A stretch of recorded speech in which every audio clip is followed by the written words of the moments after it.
Hello, everybody, and welcome to another installment of Cordo Coaching, where you get a peek inside what a limited coaching session looks like. Joining me this time is Rick Kackis, who is a Destiny 2 content creator, if you don't know him. But today, we're going to be playing a little bit of Magic. Rick, how's it going? What's up? It's going good, man. Yeah, I've been watching your channel since I've been a little bit recent since like Bloomborough, I want to say, or maybe a bit before. But Nice. I'm deep in the Magic lore. I've been playing for years, so I'm excited to be part of this. Sweet, yeah. So, we are going to be here today just going over some gameplay. We're doing, what we plan to do is a draft and, of course, talking through some of the games, talking through our decisions throughout. For those who don't know you, by the way, just to get, a little bit of background of you as a player, you as a person, just, what would you like the limited level ups world to know about you? Like you said, I'm a Destiny 2 YouTuber back there, so if you want to check out a dead Destiny 2 channel, definitely there'll be a link somewhere. Of course. Yeah. But yeah, that's my bread and butter, just making guides and stuff like that for Destiny 2. I had a little bit of a journey through the gaming world. Did Borderlands into Battlefield 4, fell into Destiny, and I've been with Destiny ever since. But if you go on the channel way back when, there are a couple of, what was before Magic Arena? It was Magic Duels or something? Duels of the Planeswalkers? I want to say there's a couple of duels like 2015 videos or something. So I'm an OG. Wow, you go way back. Yeah, wow. Way back, man. So, just getting into the meat of things, what do you have anything before we jump in that, hey, I know as a Magic player, I need to get better at this. I need to focus on that. If not, there's nothing in particular. I'm always here. I see my job as the person just looking over your shoulder, seeing if, there's anything I think you could do a little bit better. But do you have any points you're like, oh man, that's one thing I know I'd like some words of advice on? Yeah, it's essentially I'm very familiar with the fundamentals. I'm pretty good with the gameplay. Sometimes I'll catch myself ooh, that was a bad play. Now the problem is usually after it happens. After I saw something bad happens, you're like, ooh. But it's kind of that one up gamesmanship in the sense of just really analyzing slight percentage differences and actually this card would be better here. And also I think a problem with me, certainly when drafting, is again, I'm actually pretty. I almost want to hold back too much, because then if I do bad, people are gonna be like, he's saying he's a good drafter. This guy's a clown. But overall, it's I think the main thing drafting is again really those minute assessments of the cards of which to pick, and also I think to me, overall, it's when to jump ship. When is it okay, these colors are not working, and you should jump ship, or maybe hold on. And then also that weird space of when you kind of jump ship and then maybe in pack 2 you have to kind of jump back on board. It's when to commit to a color pair or splash and stuff like that is that's such, I'm sure you could spend days discussing that. It's what's one of the key factors of draft, but it's knowing exactly when to do that is definitely for me. I've definitely committed to locked into 2 colors too early and stuff like that. So that's really what I want to kind of know is all right, when is it time to switch? Yeah, I have quite literally talked about this for hours and hours and hours and hours, and I still feel like I could talk about it for hours and hours and hours, you know? So yeah, that's great. And just for some context for those watching, what's your experience so far with Aetherdraft? How many drafts are you in? How well have you been doing? I've unfortunately been pretty busy, so I've only done 2 drafts of Aetherdrift. First one, trash. 2 and 3, not good. Blue green. I got 2 of the 2-3 rares, but it didn't go well. And I was like, all right, Second draft got a killer red-white deck, and then went 7-1, so trophied. Interestingly, I remember I actually watched one of your videos where you're talking about how aggro is not necessarily it in this format. Aggro can suffer. And you need to draft the long game, which was interesting because my red-white deck is definitely more of an aggro deck. And I did keep your tips in mind. I have a couple of go long cards. I picked up the Thunderhead Gunner, the guy that you can discard cards. I actually didn't use him once. Oh yeah? Discard. I just kept drawing gas. Nice. It was crazy. That's good to hear. Yeah. So it was kind of an interesting thing because this same thing kind of happened to me with Duskmorn, where green was like the bad color, right? Am Mm-hmm. I thinking was it Duskmorn where green was like not the most optimal color? Green was pretty solid in Which Duskmorn. was the oh no, it was Foundations. It was Oh, the one yes, with Llanowar Elves. Foundations. Okay, Yep. so in both times, it's kind of interesting. Like once kind of the meta is almost like a little settled, Mm-hmm. because I haven't been able to draft until like this week, and so Aetherdrift has been out for a little bit. Yeah. It's like the consensus worst pair or the consensus like worst color, or worst strategy. Sometimes like if you dive into that, you get rewarded because I got past, like I sent you the picture of my deck, like I got past 3 Glory Heath links. Like I Yeah. got Glory Heath links on the wheel. Yeah. So people, it's kind of interesting, like, and foundations that happen to me too, where I'd sometimes be like, well, look, everyone thinks green is bad, Mm-hmm. so I'm going to pick up on green, and you get past crazy cards. Uh, so it's kind of an interesting thing of like meta counter meta, like For on it, like sure.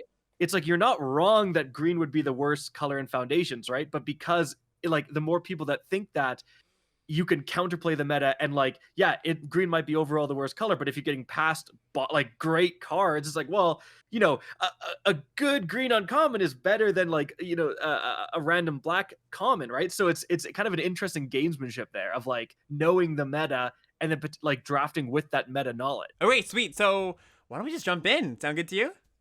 All right, I almost wish it was quick draft so I had unlimited time to discuss stuff, but we're gonna be playing against the clock. But yeah, I'm ready when you are. Yeah, we'll do it. And the thing is, at the end of the draft, we can kind of debrief a little. If there's any picks that we were like, oh, this is a really tough one, we'll be like, okay, let's talk about this one after For we have a sure. bit more time. So yeah, the way I like to do this is just you go through, talk through your thoughts in the pack. I'll point out anything that I think is worth noting, and yeah, we'll come to a decision somehow through there.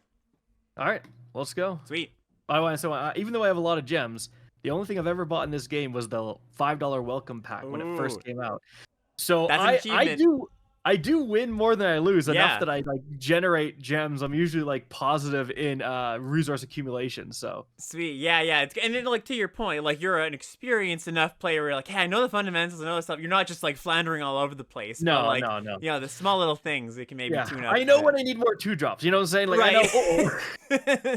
Yeah, I will exactly. pass bomb. Okay, so this one, my rare 1/1 exhaust, like definitely draw X cards. Exhaust is like pretty good. Mm-hmm. I have 2 rares. Two rares. So this is interesting one. Yeah. So I've seen this where you can destroy artifacts, which with all the vehicles super useful.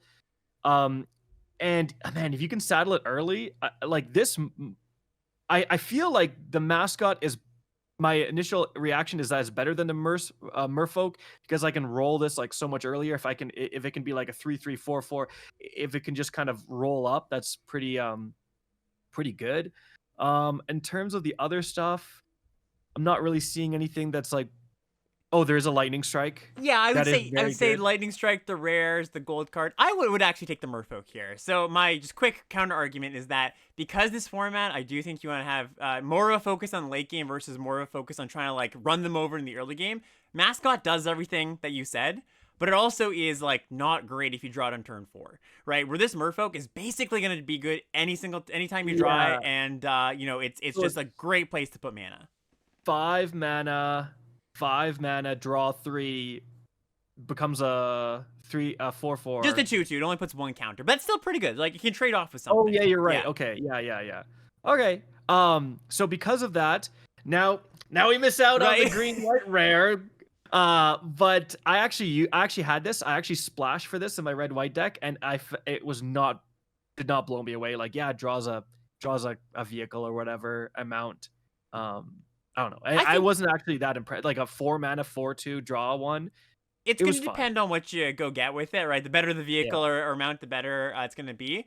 My initial reaction is maybe this Pathmaker. It's in my colors. It's the uncommon. I don't really see anything that's like blowing my mind here. Yeah, so I think you could take either of the gold cards here, the rare or the Pathmaker. I'd take the blue common there, just quickly, the Buccaneer.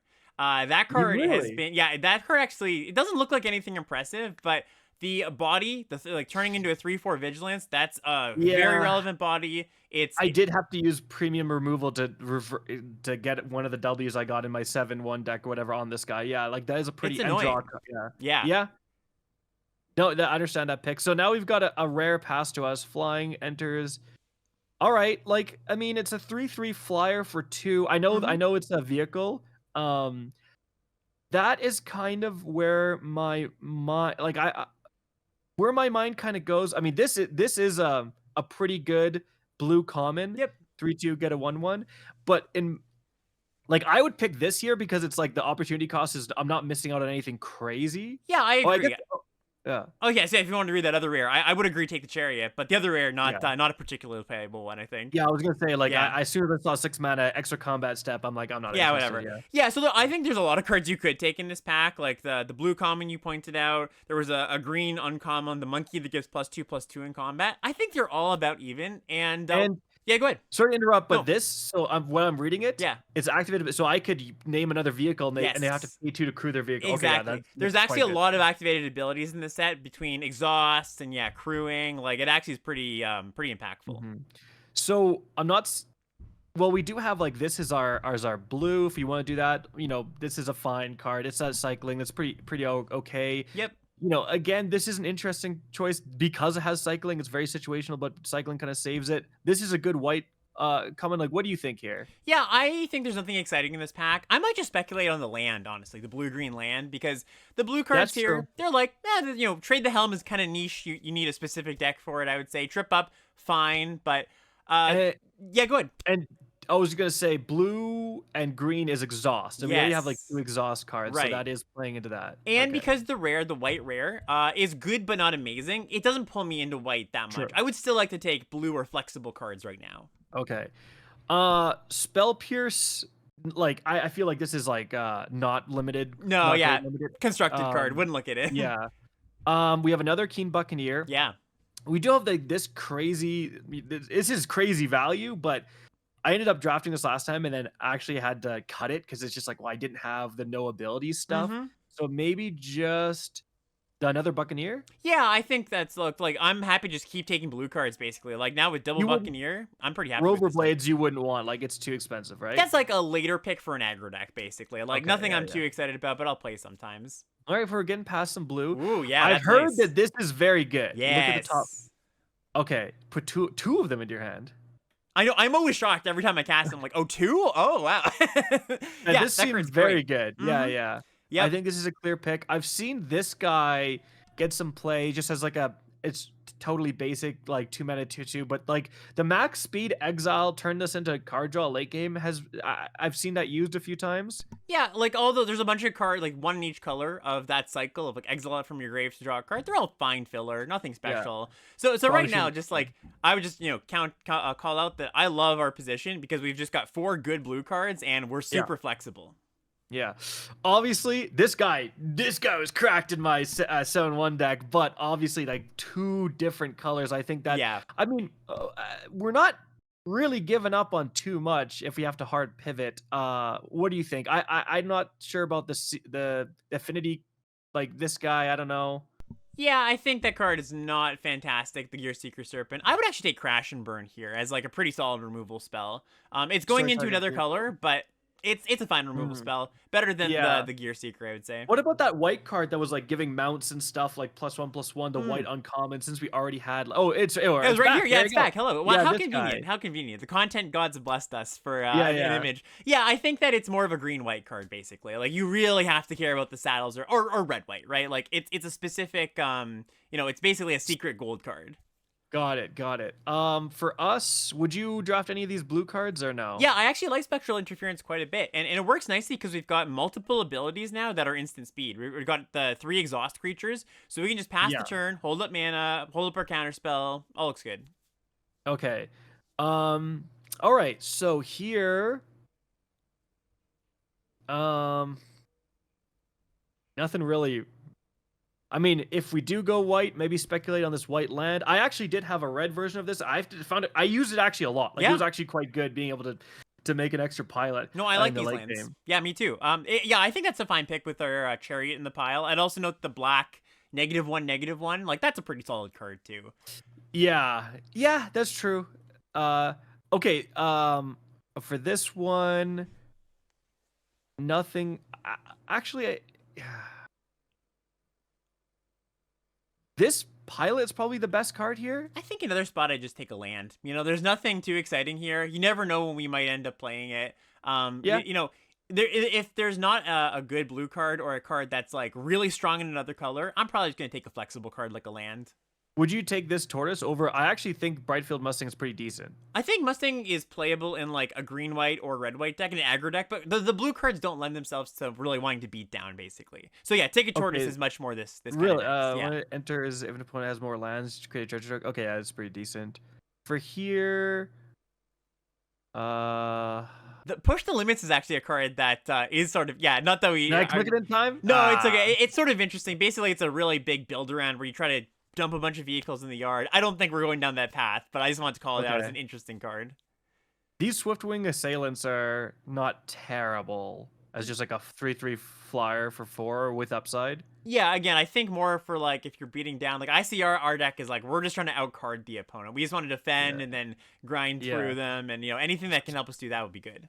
Okay, so this is, I feel like this is not trample haste when it enters. So it's like you get to attack right away, and then you can discard a turn and return it to the battlefield. It's solid. I mean, it's fine.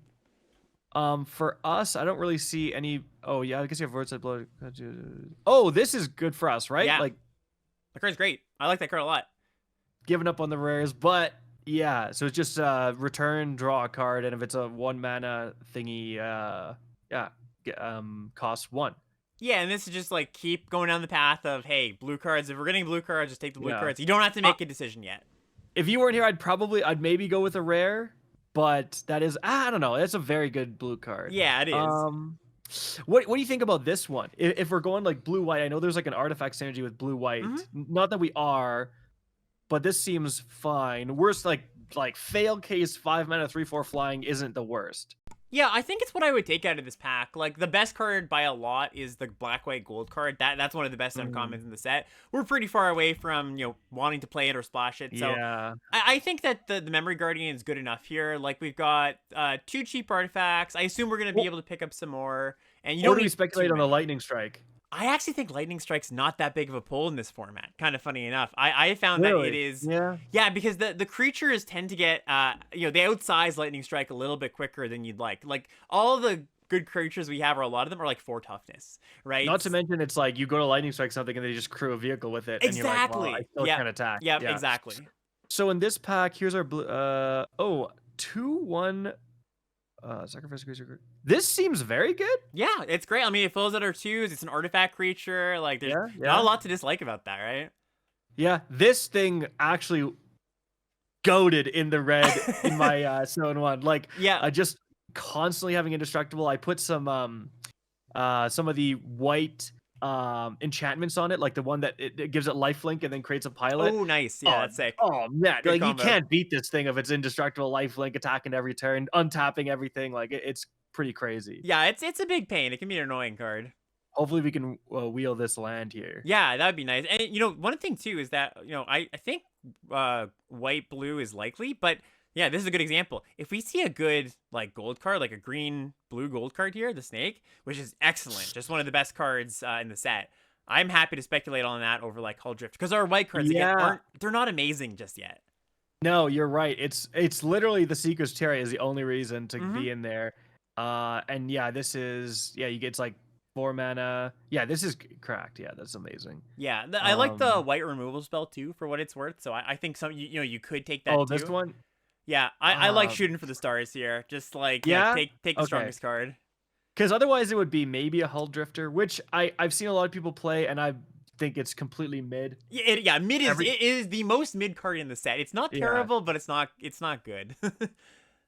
Okay, so we're okay. So we have premium blue removal with Flood the Engine. Is there any thought to picking up this or not really? There's a lot of thought. That card's pretty good. Like, it's just a good green card. Although, like, I think I would just take Flood the Engine as a solid removal spell. Again, if we could just get into, you know, one color and not have to decide if we're white or green or whatever, Happy to do So that. this is a spot where like we know we're blue, right? Yeah, Like we have exactly. enough blue, like good cards that it's like we're locked into blue no matter what, and we're just Hmm. trying to find our second color. Yeah, and usually at this point, when we're really deep into a color, we can wait until pack 3 to really decide that. Like, take a blue Yeah. card when there is one. If there's not, take a card that is, really strong. So here, the best card in the pack I think is got to be Grim Bauble. Yeah, I would say so too. It's the only card I think is like, I quote I unquote care about. Yeah, I feel like going into black at this point, like at this point, it's like I don't think it's worth the opportunity cost of like losing the chariot. So I would probably just grab this guy totally decent. I just take the bauble. I think that the flyer is just not that Really? good. Yeah, it's Okay, yeah, all right. none of those cards I really care about in that pack except the Yeah, bauble. yeah. Okay. So we've got. Well, is this any good? The armory. It's a pretty specific card that goes only in like an all vehicle deck, basically. So This yeah, is good though. Like this is good white removal, right? as long as you've got a high enough creature count. I would also look at the artifact creature and probably actually take it. The 0/4 there. It's kind of sort of the other one. My bad. I didn't speak Oh, quick enough sorry, there. sorry, All good. sorry. No, it makes mana for activated abilities, so it's nice with the Hmm. exhaust stuff we have. But the sarcophagus is Okay. a fine filler card too sometimes. What about this one? Yeah, good question. So we've got like the matrix, which is good for our artifact stuff, the dampening matrix or whatever it's called, the 2-mana artifact. I'd probably take that. Like if we end up with more artifact payoffs, it's a nice Oh, yeah. nice way to get those engines going. No pun intended. I don't even know what this does. Draws a card, target mount. Okay, okay. So it's just like, here, I would probably go with the glider. This is a pretty good white card, from my experience. Yeah, I think it's good. It's really good in your white aggro deck. Again, not in this kind of deck, right? We're just Really? like, So you'd probably go for yep, another. just another matrix. It's Really? All yeah, right, because yeah, it's good okay. with our affinity stuff, right? Just cheap artifact that draws a card. Okay. Yeah. Here we could just go with the artifact removal. Yeah, Compactor's a fine removal spell. It's a card that I'm happy to play if I care about artifacts. We could speculate. This is not a terrible card. No, Do you yeah, think? not terrible, but the removal spell is probably just a bit better. All right, all right, all right. Okay, so now that we're a little bit more in artifacts, is it an argument to take the serpent now? Absolutely, yeah. This is where I want to play a serpent when I've got like some, some matrices. I'm playing the 1-drop artifacts. I don't like to take this card early, but I'm happy to pick it where we did. Yeah, I guess.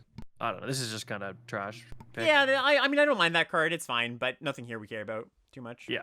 Yeah. Oh, glider. Yeah, there's a glider. Just in case. Just in case. Yeah. So we're blue something. All right, mythic. All right. Here we Well, go. What's this? interesting. Yeah. Gives you control of base power and toughness 6/6, and it oozes whenever an opponent casts a spell. All right. Well, so we're green, right? Like, I mean, this seems whenever they cast a spell, I get a 3/3. So it's kind of tricky because it's Three triple green pets. Yeah, Yeah. and there's also other good options in this pack, right? We've got like the 2 white cards are pretty good, Ride's End and Defend the Rider. You know what? I think my gut says take the rare because green hasn't been that open, but there's a chance that it opens up in this pack, and Yeah, we we're might not miss missing out on anything. Really. It's not like a pick where we're giving up a huge amount of value. So yeah, we'll take it. Yeah. See if it's good. Okay. Yeah, I'm not seeing anything that's other like. Yeah, this is not. What's this? It's a solid one. Okay. All right. And cycling. Yeah. I've heard this is a very good black card. Yeah, I like it a decent amount. I think it's like a slightly above average card. This is. No, we're not in there. Stall out. Man, again, it's like we don't know what would you pick the plow through here? I think I just take the chariot, honestly. Like plow through. Yeah.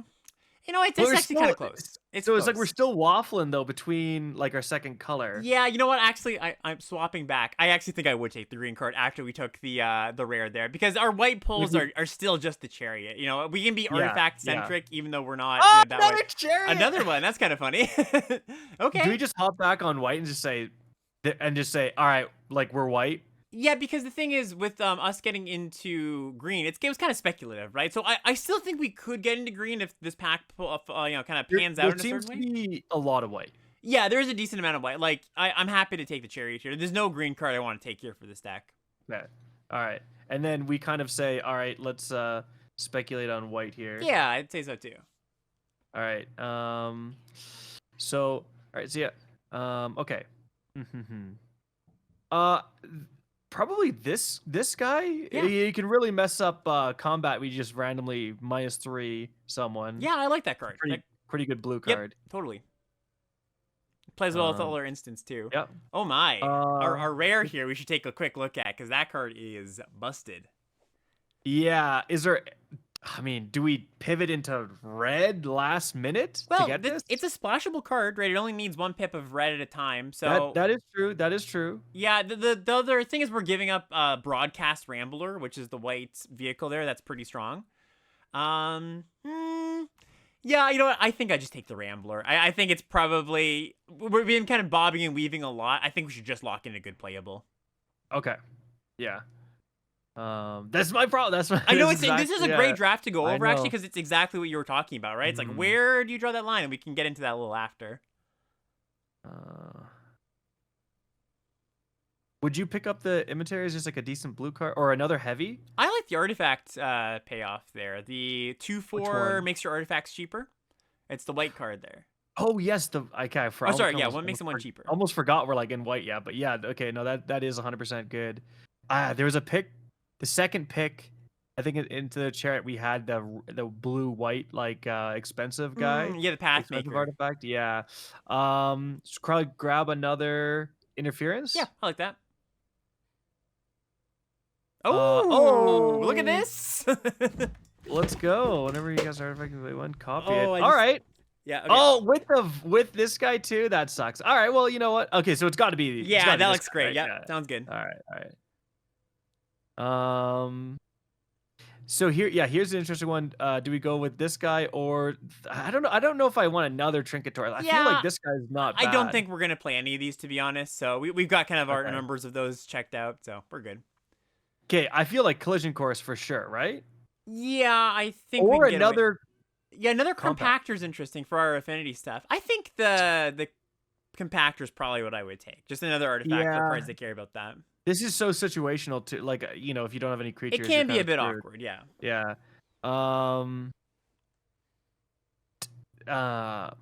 3/3 defender's fine. That card's okay. This thing? Just blocks well. Yeah. 2/2. Yeah. Yeah, and then artifact synergies.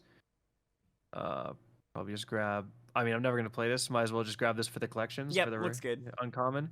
That's a good red card though, right? Yeah, I You, like like, that did in my that. slower red decks. Yeah. Sweet.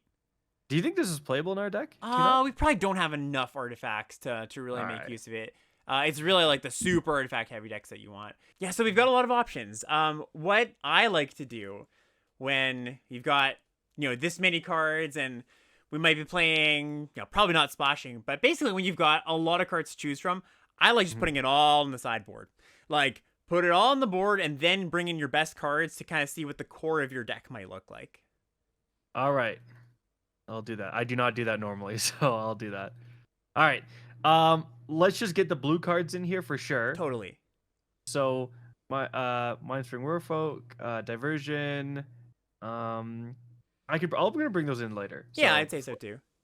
that one, the 2 Buccaneers, Blowout, Stock Up, Heavy, this guy, and I guess we don't technically bring in this guy until we bring in like the artifacts in terms of like bringing your best cards first. Totally, I agree. And then white cards, if you know we're white. I'm biased to Glider because it flew me to victory, but I guess no. Yeah, I would vote I against mean, that. All right. So the 2 Chariots is pretty decent. Mhm. Because basically like kill your opponent's vehicle, and also it's a 3/3 flyer if you need it. Definitely, I feel like we might as well bring in that guy. So I have not played with this card. When this vehicle enters, create a Thopter. Okay, so it creates the thing to crew itself. Is pretty decent. Exactly. Yeah, any vehicle itself cruise is pretty good. Yeah. And then we obviously bring in this guy. What a pass! What an absolute wheel this guy was. I was lucky. And then we want to bring in our 2 removals definitely. So when it enters, draw a card. Target mount becomes saddled. So it saddles and crews stuff. So this is like kind of feel like you'd bring that in later. You'd So bring that. Yeah, the idea with that card is it's mostly a cheap artifact that draws you a card so that your cards that have affinity become cheaper, right? And then maybe accrues once in a while too. That's Okay, nice. so So we kind of go 1, 2, and then we bring in the affinity guy, and yeah, we I like say something like that. there's the affinity package, and we have one other affinity. Well, I guess we have a few artifact pay, like artifact payoff, Hmm. artifact payoff. I almost wish we got another gear seeker. Yeah, this wouldn't be a bad deck for multiply. I agree. Hmm. Okay. And so now we need 4 more cards. So I think, um, yeah. Do we bring in the spectrals? Just two of these? I guess we do, right? Because we like these with the Buccaneers. Yep, and just like another cheapish card. Like this is a deck that does maybe stands to get run over early. So I just a bit more early defense is pretty good. So that we bring in the Midnight Mangler Yeah, I for like that. Mangler there too. And then, I would kind of look at this deck because I think this is like the almost the core of the deck built out and say, what is this deck missing? Is it missing So interaction? Is it missing cheap cards? Is it missing, a way to win the game? And I would don't. What do you think? would you consider splashing the Seeker? Because we actually do have the dual land.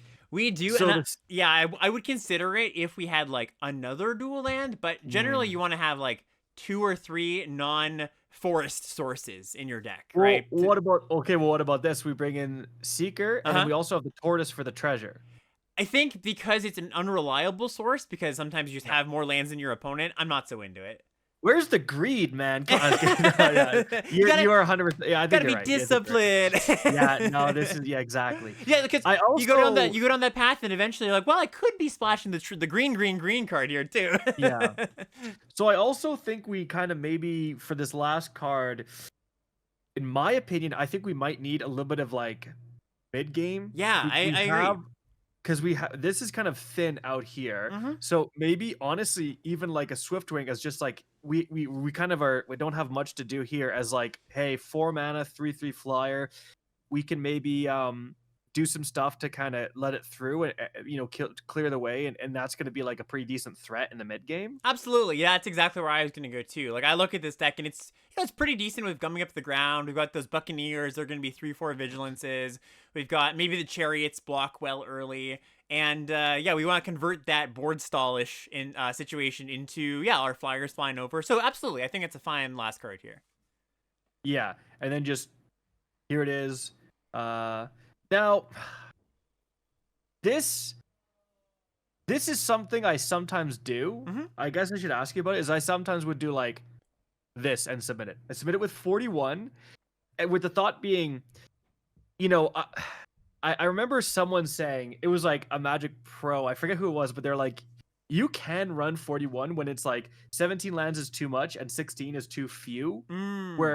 Where this deck like it really tops out at 3, and then like this is a reduced cost, this is a reduced cost. We're not running like really 6 drops or anything like that where it's like we would never go down to 16 lands, Hmm. right? But it's like maybe splitting that difference and having 41 Trying to get the or ratio just right. Yeah, so my yeah. argument against that is always just that when you have the best cards in your deck, whatever they are, like in this case we've got that gold rare, we've got stock up, which is amazing. And you've got the Merfolk, which is also really good. Any card you add plus above 40 means you're not going to see those cards as often. That's just one more you, card that might be yeah, buried under it. So you draw them 1% less or whatever. exactly. So there might be Yeah. some credence to the mana there, but I wouldn't put much weight on it, basically. I put much more weight on let's draw our best cards every game. So so essentially you're saying stop submitting 41 card decks. I would say, yeah, I'd say it's a good tip. I would Yeah. say that'll improve your win rates over the long term for sure. Yeah. Yeah, sometimes when I don't know what to cut, like I will just run the 41 because it's like, it's especially like, especially more synergistic Mhm. stuff where Bloom Burrow. It's like, I really wouldn't mind drawing one more rabbit, one more. It's like, and I don't know what to cut. And again, it's like especially like Bloomborough Rabbits is a good example where it's like I'm kind of an aggro deck, but I'm scared to go down to 16 lands. Totally. But I want this extra rabbit. Like I'll just rip the 41. So here's, I think, the one argument I would say for above 40 cards, 41, is that exactly the situation you described, where you're like, I don't know what the right cut is here, and I think there's a bigger chance that I make the wrong cut rather than, that small edge I gain from playing 40. So if you're just like, hey, I really might be cutting the wrong card here, and you're truly unsure, and you kind of just want to get a feel for things, that's the one thing where I could say, okay, maybe, it's not optimal, but there's a chance that it's more optimal than you cutting the wrong card, right? That might be a way to look at it. Especially because then, like, after a game or two, you can kind of go back and be like, all right, I don't Yes. like this card. Like, this is my cut. And I would really recommend that, right? Like I think a lot of people don't look at their deck after they submitted it for the first time. They just go, yep, I'm just going to play it and play out my games. You go back after a game or two, you're like, oh man, that card really isn't doing anything here. So yeah, absolutely. All right. So does this look good to you though? You'd submit this? We click done. The one thing I would change is yeah. Country Roads. Well, actually, I completely missed that. But I would also probably add a blue source and go down a white source. So go like 7-10, basically. Yeah, just like that. Because really, we've only got 6 white cards, and 2 of them are 2-drop. Or sorry, 3 of them are 2-drops, to be fair. But we're gonna have a lot of like double spelling with blue turns. I would say that it's gonna be awkward if we draw 3 planes and 1 island. But yeah, you do think I kind of like missed this the first 2. You think grab the Country Roads for sure. So like grab that in there. Totally worth it. We've got a few vehicles, and we don't have any other tap land, so it's not really gonna affect our mana base too much. Well, we're losing because of it 100%. Yeah, just like we just need that one more land. Come on, and it's a tap land, Well, yeah. Well, the hope it's untapped if you control a vehicle, which actually is like really good and like I feel like that happens a lot, like a mount or a vehicle. Yeah, we've got what 4 in our deck if I'm counting right. The 2 chariots, the Mangler, and the Rambler. Yep. Yeah. So it's like it's totally possible that it comes in untapped. All right. So this you did submit this. Yeah, I think so. I think we can just do it just before we jump into the games. There was a little bit of back and forth on just like, what colors are we? Any thoughts on like, I was kind of suggesting some things of like, we should maybe speculate here or not. Any of that kind of like push back against your instinct, or like maybe tickle a little part of like, oh, that's interesting. I didn't really consider that. Like not particularly. It just kind of like not picking the rares, the greed picks. It's really interesting. Like I think we ended up in the right colors looking back, because it's like there was an argument for green a bit there, especially when you got the Seeker, but like I feel like green kind of dried up. And like for some reason I thought this card was like a 6/6 in and of itself, like it was a creature when I first saw it. I see. I don't know why I thought that. But now that I reread it, it's like way worse that it's just like a 6 mana enchantment that enters the board. So like I kind of misread this for sure. It's a really strong card. I just think that like, if at the point we're in the draft, I don't think we could really play like 2 green cards and a bunch of blue, because we'd have to put too many forests in our deck, and the blue cards wouldn't be castable. My one thing is I feel like I wish I would have committed to white a little sooner, just because like I feel like the black cards were like the Grim Bauble. I guess we were gonna pick it like over this guy. So I guess no, that was a good pick. There was one pick where we gave up a removal spell, a white removal spell. I think that was for the green enchantment. So that's where the speculation hurt us a little bit.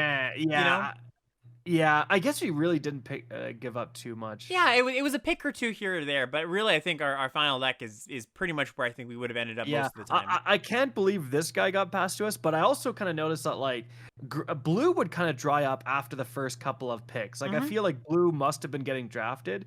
So, I mean, we kind of benefit from that. We got that second Skyseeker's Chariot, like 3rd pick or something like that, or 4th even.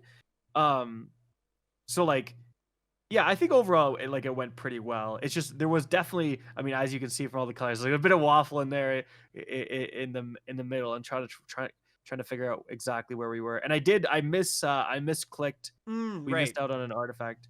Yeah, there was the 04 that adds mana for abilities, which we might have played, we might have not, to be fair. Yeah. All right. Again, like this guy getting passed was like the signal that we're in the right colors. Like that was a crazy pickup. Yeah, nobody else was in blue white, right? There's no way it would get to us like 7th or 8th like it did. Which is sad because like I think pick two or something. I missed out on the blue white uncommon vehicle. Yeah. Yeah, it's nice because it even goes and fetches this, right? You can actually Yeah. tutor around on the battlefield. Yeah, But that would but have been we nice.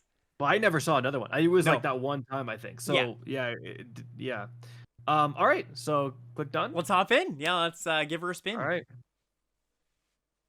This is gonna be the other kind of interesting parts here. Um, the plays and the misplays and all that stuff. Yeah, kind of the same thing. You like give me your thoughts, and I'll see Mhm. if there's anything that I would suggest differently. Yeah, I feel like it's like this is like less stressful because it's like not as much of a time consideration. All right, the easiest keep I've ever seen in my This life. is nice. Yeah, Would you play the Merfolk turn one? I would, especially because we've got to start your engines card right with the blue white rare. So we can go turn one, play a Merfolk, and if they don't play a 2-drop, we get to go level 2 and start your engines right away. Yeah. Um, absolute travesty. We didn't get to go first though. Yeah, very unlucky. All right, all right. Oh No, wow. no play. I mean, I guess they're holding open mana for the counterspell, but we can't play into that. Like, that's just like it's too advantageous for us to play this here. Yeah, you can't put that card in your opponent's hand if they're not gonna have it all the time. It looks like they didn't. So Yeah, thank goodness. All right, boom, boom, boom. nice. And this is equal to the number of artifacts you control, and I control one, so it's itself. Ooh, okay. Okay, so we have the mirror match. So probably just play the island. I would probably play the island, play the Buccaneer. Yeah, I think so The too. Just get on board. um, would you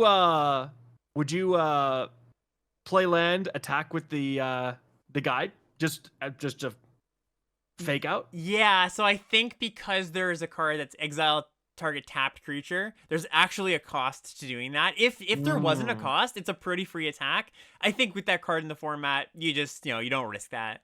Play the Buccaneer. Yeah, that looks good. Yeah. All right. So yeah, pretty good start. Like we're on board. We got our card advantage engines going. Interestingly, so it's like this is going to come in tapped. It Mhm. doesn't really impact us that much. Yeah, not yet. All right. So now it does. Okay. That's funny. Actually, no. Oh no, man. Sorry. Okay. So we go. Interesting. So I think so. We have to play. Let's just play this because we gotta Yeah. play it. The only other thing is like stock up. We stock up literally for the untapped land to play Scrap Compactor Yeah, so and get basically like a little bit more value. right, because there's no reason to play the land first. If we're gonna play stock up, we might as well play your draw spell first, right? It was a good heuristic. Like if you know you're gonna cast your draw spell, do that first because it might unlock a different option. The other option is we play the tapped land. We Mhm. leave the mana open for Keen Buccaneer, and we also get to play the Scrap Compactor, and then we have stock up for later. So Yeah, we're not using stock up on a land. I think we just go for the stock up now. Like it's the most impactful thing. Like we can find a high impact card, so it's a good option. I think your suggestion is like a close second, but I think just Yeah. find our best things. So we have our land, which we want one, and then what do you think? Probably just another Scrap Compactor. I would take the compactor and compactor and land looks good. Okay. Matrix is not doing all that much here. Yeah. So then we play the land, and we get the Scrap Compactor. Oh, so actually, I still kind of funny. I still would have played the roads so that we can guarantee the Rambler on turn 5. I think it's a little more important we do that on turn 5 rather than get the compactor down. You're right. Damn, I played that too quickly. I thought because we talked about doing it to grab a land, and I was like, and so my mind was like, okay, we're grabbing We're an gonna play untapped the land, so land, we yeah. can play a Scrap Compactor. So no, that's a good point there. Obviously, no attacks. Yeah, no attacks here. Yeah, I see what you're saying. Me personally, I like getting Scrap Compactor down just as like that threat. Mhm. And now we can, because now we have way better attacks because we can threaten the Scrap Compactor. Yeah, I think the thing is, like, I would prefer not to use it, like, this turn. Like, I think you really want to save it for a really good thing. I don't think we're in the market of, like, let's get in for an attack. This game's going to go on 7, 8, 9 turns. You know, it's going to go for a while. You So, think? Like, because we could kill the Daring Mechanic, and then we get in with both of these guys have good attacks then. mhm. Then we could play another Scrap Compactor. So now they can block with the 6/5 vehicle though, and I kind of would anticipate that. Right? Like, yep. They can just like they're now able to block pretty well. Ooh, that's a good draw though. That's nice. All right, so now we have to play our top land. Mm-hmm. Sorry about that. No, all good, all good. Uh, It's okay. We actually made up for it because now we have got a 3 and a 1 we can play. well, we can play the other scrap compactor. I guess it doesn't really make a difference. It's going to make this 2. Does it make a difference with? Okay, so you would play these 2.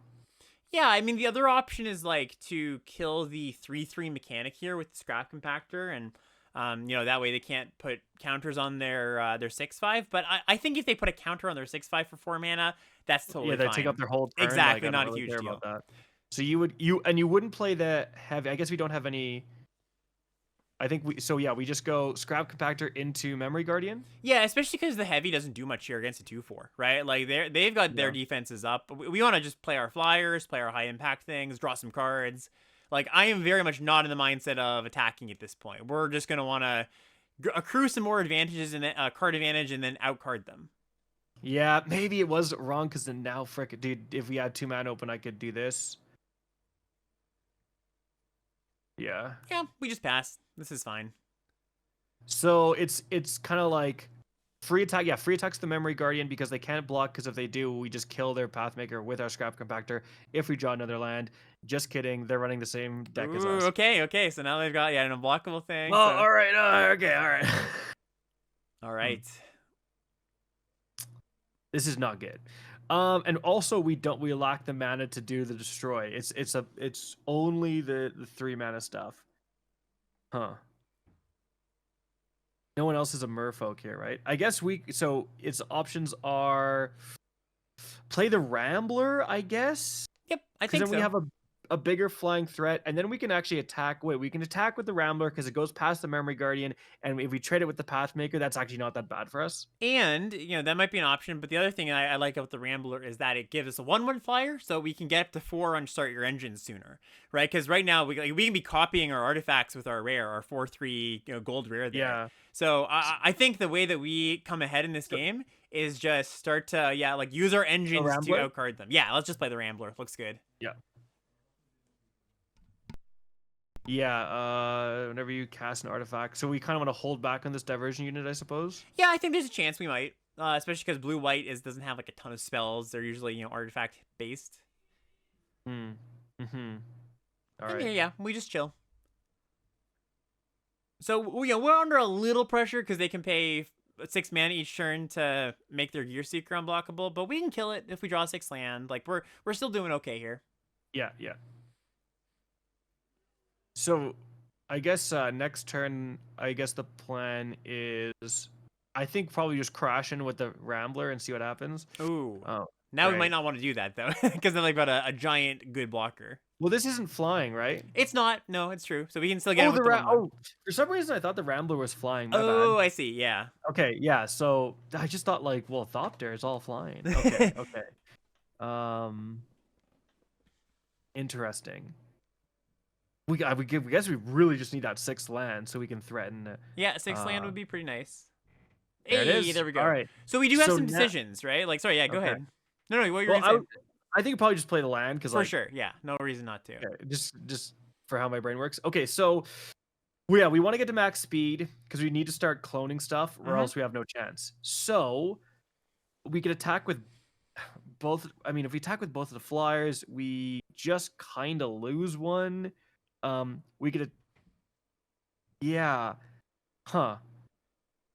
So what we can do is pay 6 mana to kill their 1 flyer, and then we can get in with our flyers. Like, that seems pretty good to me.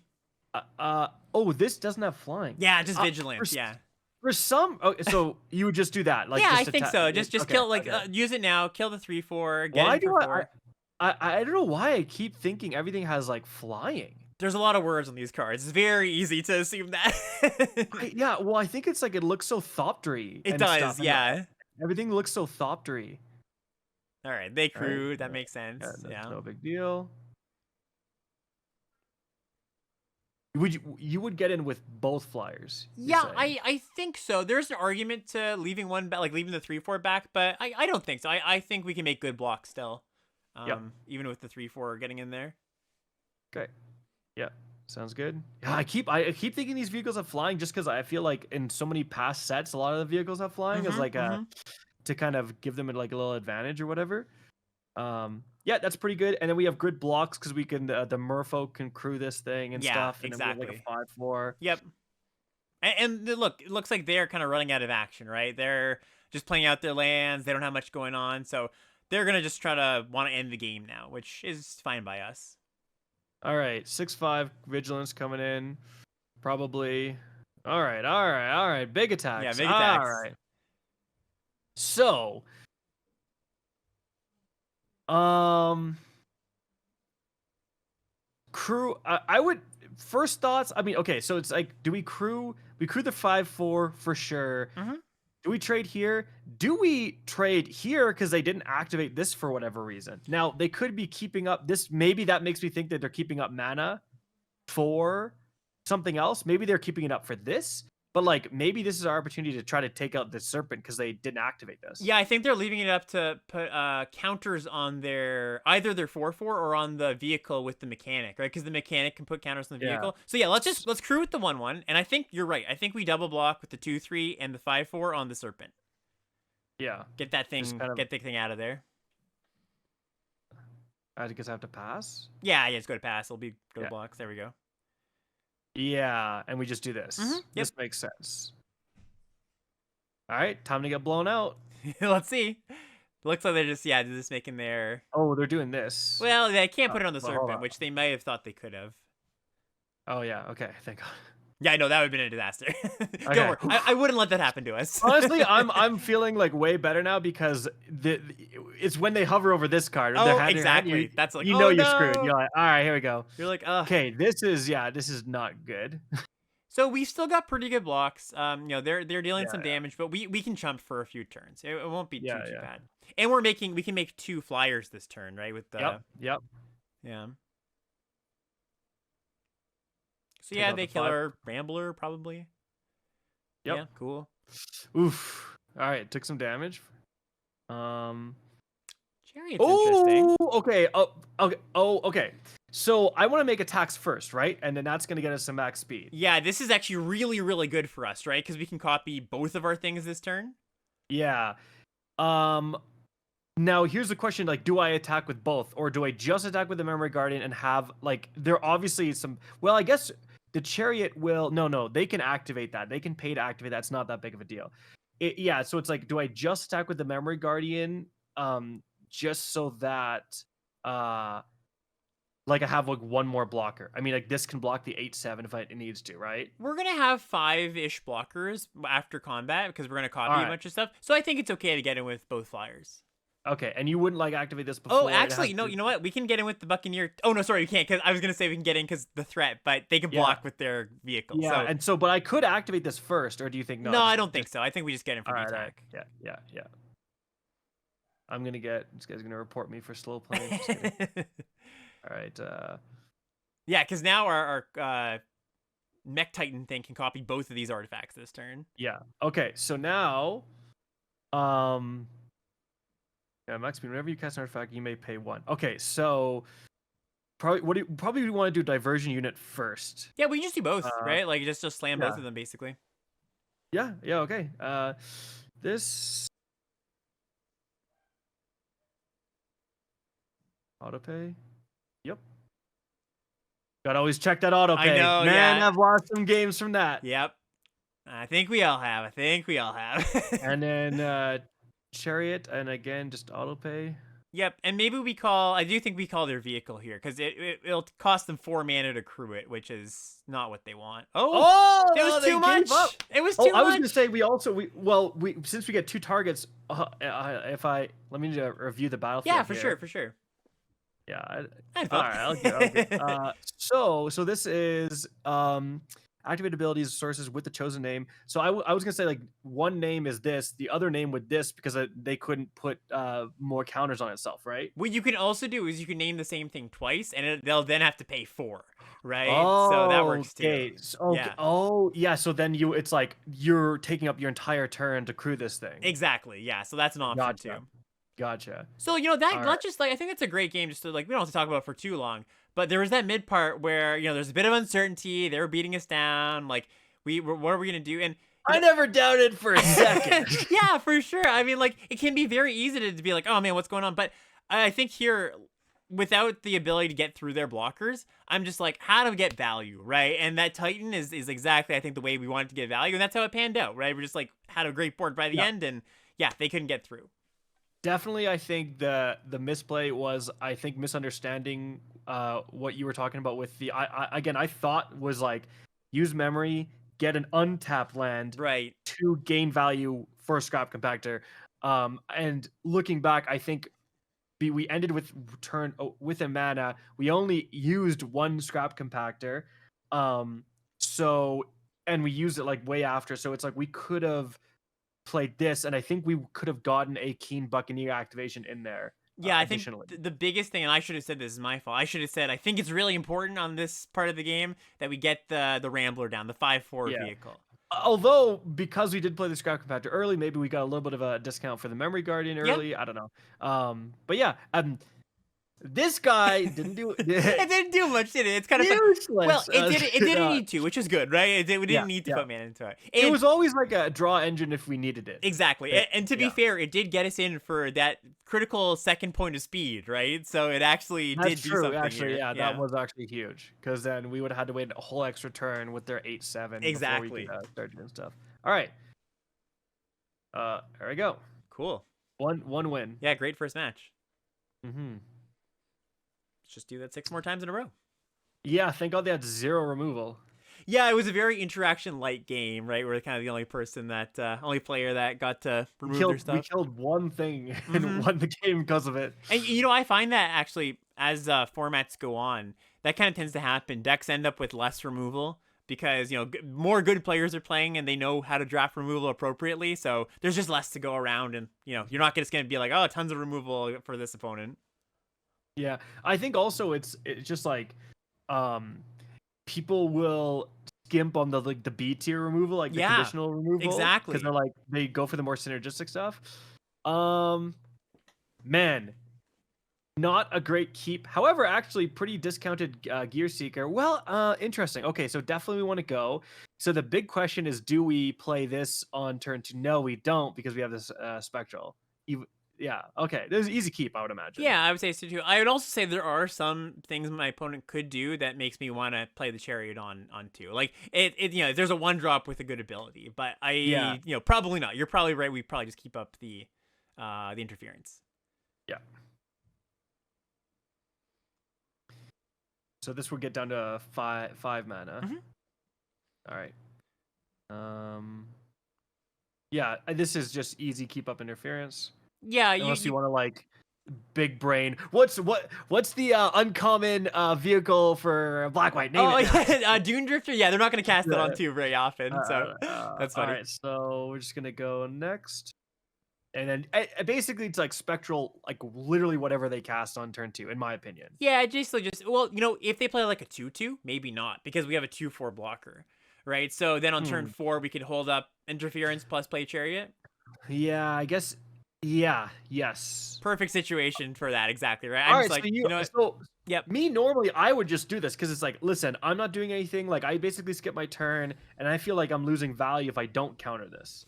Yeah, so I mean, you know, in a very fast format, I would totally agree. But because the games go like, you know, 7, 8, 9 turns, we can afford to be a bit more picky about where we use our interaction. Okay. And then we play our welder. Yeah, I agree. I think this does make that play. I think if we didn't draw this, I probably would go for the counter. Me too. It's like, absolutely. We don't want to take just like 7 or 8 damage off the Surveyor. Yeah.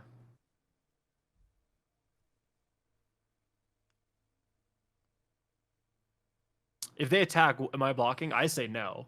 Definitely not into a first striker. I think not into the because we've got removal on the board. We can if they attack and we kind of sniff out, okay, they have a trick, we can save that for later. All right. Well, now I obviously. Yeah, we just block because they're 2. Are they indestructible? Oh yeah. Yeah, totally fine. Yeah. Gain your 2. Yep. Oh, that's a good draw. Yeah. Okay. No one has activated abilities. Now but every artifact is making the Gear Seeker cheaper. So if we do play the Sky Seeker's Chariot, we're guaranteed to play the Gear Seeker next turn. Mm-hmm. And we get to hold up Spectral Interference. Yeah. But we don't have anything to name with the Chariot. Which I think is not that bad, right? I think it's nice to be able to name something. And actually we can name the Surveyor, right? That still counts. They can't exile from the graveyard for 3 mana. It would cost 5 mana instead. That's true. That's true. What do you think? What just play? Yeah, there's also an argument for just playing this 3/3 flyer. It's the biggest thing on the board. We can attack with the 2/4. Yep, that's what I would do. I'd play the flyer because it uses all of our mana. That's my big tiebreaker here. And I think also, well, we can get started on it's a great attack for start your engines. We're gonna get another one, right? Yep, exactly. Yep. And this is a spot without the start your engines mechanic. I might just lay back. I might just like, okay, let's just defend. You know, don't want to, if they have a removal spell, don't want to take 4. But with start your engines, I agree with the attack. Yeah, getting 2 speed there is kind of nice. Now, if they crack back, now I'm kind of afraid to attack because it's like if we can get this to a 3/4 vigilance, that's really good. Yeah, and again, because we've got the compactor, we don't need to play into the trick. If we have compactor mana up later, they just can't play their trick, right? Because they just we just kill in response. Yeah. Oh, they didn't draw their 4th land. Well, that's good for us. What the heck does this do? What in the world does this do? As choosing genie type creatures of the chosen creature type get +1/+1. Wait. You can choose creature type. Oh, zombie. So actually, wow, they don't even pick anything that affects the board. Yeah, it's pretty interesting that they called zombie. I wouldn't have expected that. Okay, so extra land means we can play Gear Seeker Serpent. And now I kind of want I think we probably just want to attack with both and keep up compactor because if they double block the quick welder, it's like, all right, bozo, get ready to get blown out. You know what I mean? Yeah, but what we should do is I think we go Chariot now and call their Life Crafter so they can't crew it this turn. Oh yeah, true. Okay, so Chariot. Mm-hmm. And because in playing this, I can still play the Gear Seeker. Yep. Yeah, exactly. Yeah, this is like quite an interact. Oh, they're gonna crew. They're gonna recruit in response, which is fine. You know, it still means on future turns they can't crew it. So we probably don't get in with the 2/4, but it's still totally fine. My game, I think, definitely just. Frozen game. Yeah. Should we do a restart? Okay, but we're good. Yeah. So it like skipped our turn. Yeah. So right? Just I'm probably gonna edit this out, but basically we actually had a little bit of a mishap with Arena. It skipped our turn. It timed us out. So now we play on. I should counter this. I should counter this Cloudspire, right? You can always just kill it. I would save my counter for something better. Like you can always just kill it with the removal spell. All right. Yeah. All right. Well, okay. Yep. We just let it resolve. Damn. So this did name it, right? It named Fortify. Fortify. What is that? That's actually crazy. Like I got back into this game so quickly. That's really frustrating. Yeah, that's strange. I think it's because we were talking a bit earlier, so we had a timeout that we didn't have as many timeouts as we might like. Yeah, man. Yeah. I mean, I still have a timeout there. Well, I mean, talk about now we're like playing from the back foot. Yeah. Well, they haven't hit their land, so I think we're still okay. But yeah, we gotta. Play tights. All right, so I feel like I feel like I should have counted that because then we can play Gear Seeker next turn. Well, we can still just play Gear Seeker and it blocks everything they have. So I think we just pass. All right. Or, go back to our. Okay, now we can do both. Yep. Actually, that's huge. All right, so now we want to crew. So would you attack with this guy for sure? Mm-hmm. Would you also quick welder crew Chariot, and then we have the Gear Seeker to block? Yeah, I think we just I think we get in with both the flyers here. Okay, so I crew Gear.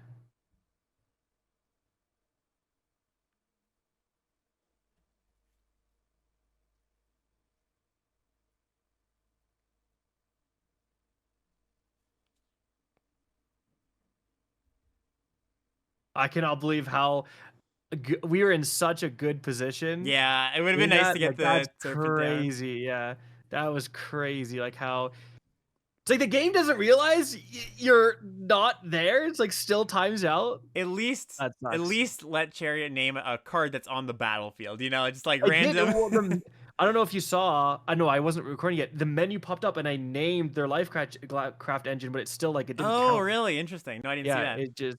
Yeah, this was. I just got screwed there. Luckily, I think we're way ahead in the race, so we should be okay. Now we can't say that they won because they didn't, or we won because we didn't draw land. Like, apparently the Magic gods even that out. They're like, oh, they're land There you screwed. go. Yeah. Guess what? You're skipping a turn. They time warped us. So now, interesting. Yeah, I think they probably are looking to crew this Lifecraft and bash us for 6, which is fine. Which is like whatever. Cycle Chariot. Okay. Sure. Still looking for a land. And they found it. Hmm?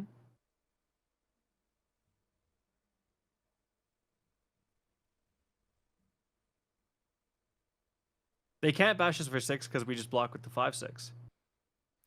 So the 2/3 gives it +1/+1, right? So it'll be able to attack past it. It'll be a 6/6, and we'll just be. Well, a that's 5/6. the blowout for next turn. If they do it again, we just scrap compactor. Yeah, we can just exactly. We just blow up their vehicle if that becomes an option. All right, nothing interesting. Okay, this is good. Ooh, Matrix, a 1-mana Matrix. So would you play this? Because then we can crew. The chariot and leave up other mana. Yeah, the downside to that is we can't activate the 6-mana mode of Scrap Compactor if we do that. Yeah, it would be 2 mana to crew. We'd leave back a blocker. We'd have enough mana to leave the Spectral Interference up, however. Right. Yeah, I think they passed. They like thought for a long time and passed. I think what they probably have is the destroy or exile target tapped creature. So yeah, so we just spectral that, right? Can't Spectral's only artifact or creature, so can't do that. Oh. Okay. So what would you do? I think we just get in with the flyers. I think I would tap the 2/4 and just get in with the flyers here.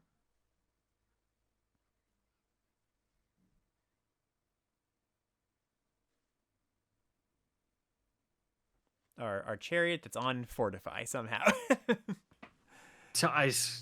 Yeah, I know. It's so ridiculous. Of all things, like, is this even format legal? Nope, No, it's in Jumpstart. Oh, sure isn't. Yeah. What?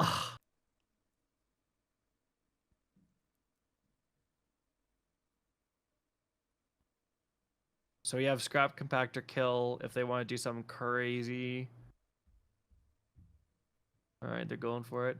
For some reason, I thought this was like just counter anything. Oh, just straight up manually. Yeah, that'd be really good. I don't know why. I guess I didn't read. But you can shortcut it to counter a threat, basically. Okay, and they did have that card. Yeah. Okay, so yeah, that's fine. Which is it is what it is. Yep, it means that our serpent isn't getting eaten by that, so that's good. Yep.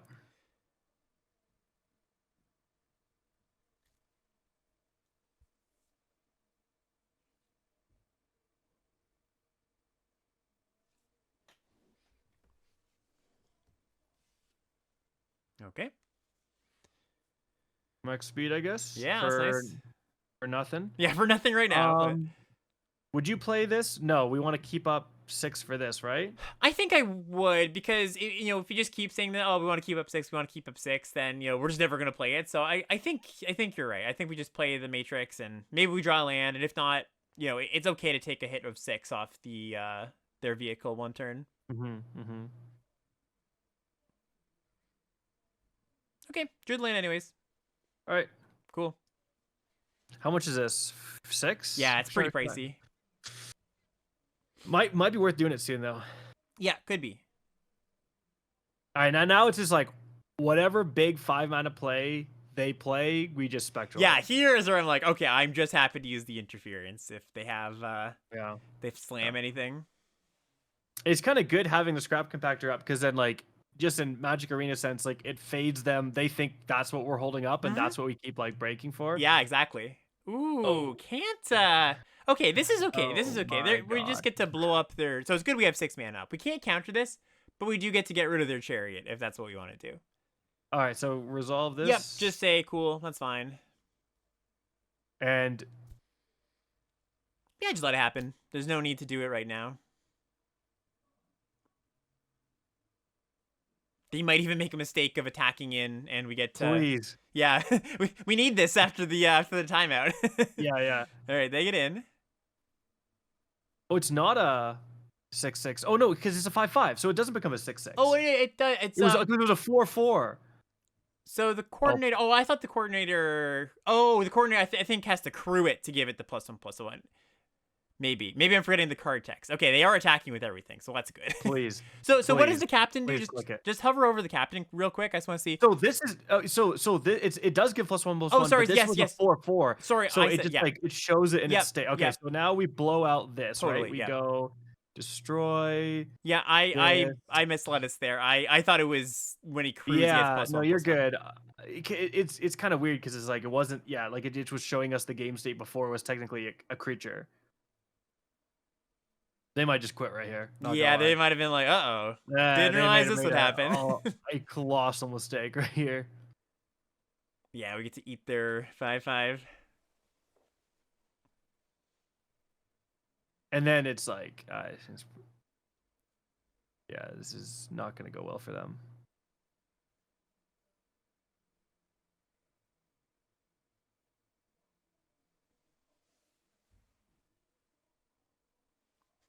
They're looking at their card like, wait a second. Hold on. No.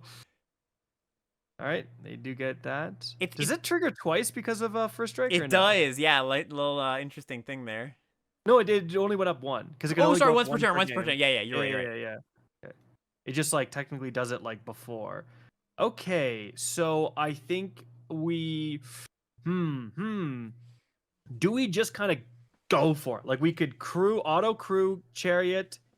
Just get in with everything. With I guess no, we don't get in with the 2/4 because that's the easy block. We probably should get in with the 5/6 though. I would imagine. Yeah, and I think I even there's an argument to making it unblockable so they can't jump block this turn. We don't leave up interference, but then they're pretty dead if they don't kill the serpent. I would rather leave up interference because like they just have like 2/2s, like small. They can't kill us in the crackback anyways. No, it's true. Yeah, but we're also gonna have blockers. Like we have a 3/3. So like the argument for doing this is if they have a removal spell in hand, then we don't have enough. I don't think we have. Do we have one extra mana left over? Yeah, we can play Mangler if we want. But I want to keep up interference. Sure. Yeah, absolutely. That's what I want to do. Yeah. You're the pilot here. Yeah. Target vehicle. I don't know. It's just like I would be so mad if I held this up the entire game and didn't use it. Yeah, they play one thing. We're like, I wish we held it up for that. Yeah. Yeah. And we leave the 2/4 back, right? Yes.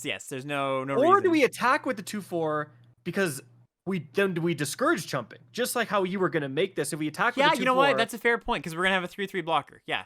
Yeah. I like that. So yeah. Because then it's like they make the easy block, but we kind of want them to make this block. We kind of, just like psychologically, they're less incentivized, like now they're in a big trouble here. Yeah, and let's just bookmark this turn. I make attacks like that a lot, actually, when I play, because it's like, I see, like, it's like, all right, like, your mind just goes, oh, free block, but it's like, well, I really kind of don't care because I'd rather get in with the 5/6. Exactly, yeah. No, it's a good call. Yeah. And having that, like, iterative, like, thought process that we just had, I think is a good way to go about it. It's like, oh, but if I do that, they can do that. Oh, but they won't block. I don't need the blocker, right? Like, that's all good to talk about. Okay. So this is, good. The game's over because we have an unblockable serpent, but yeah, I would definitely counter this if the game wasn't over. Yeah. Well, I'm just going to counter it just in case there's some weird, like, 1/1 flyer or something. I don't know. I guess. Yeah, it doesn't matter, right? Yeah, it won't matter too much. We just make this unblockable. All right. Is there any?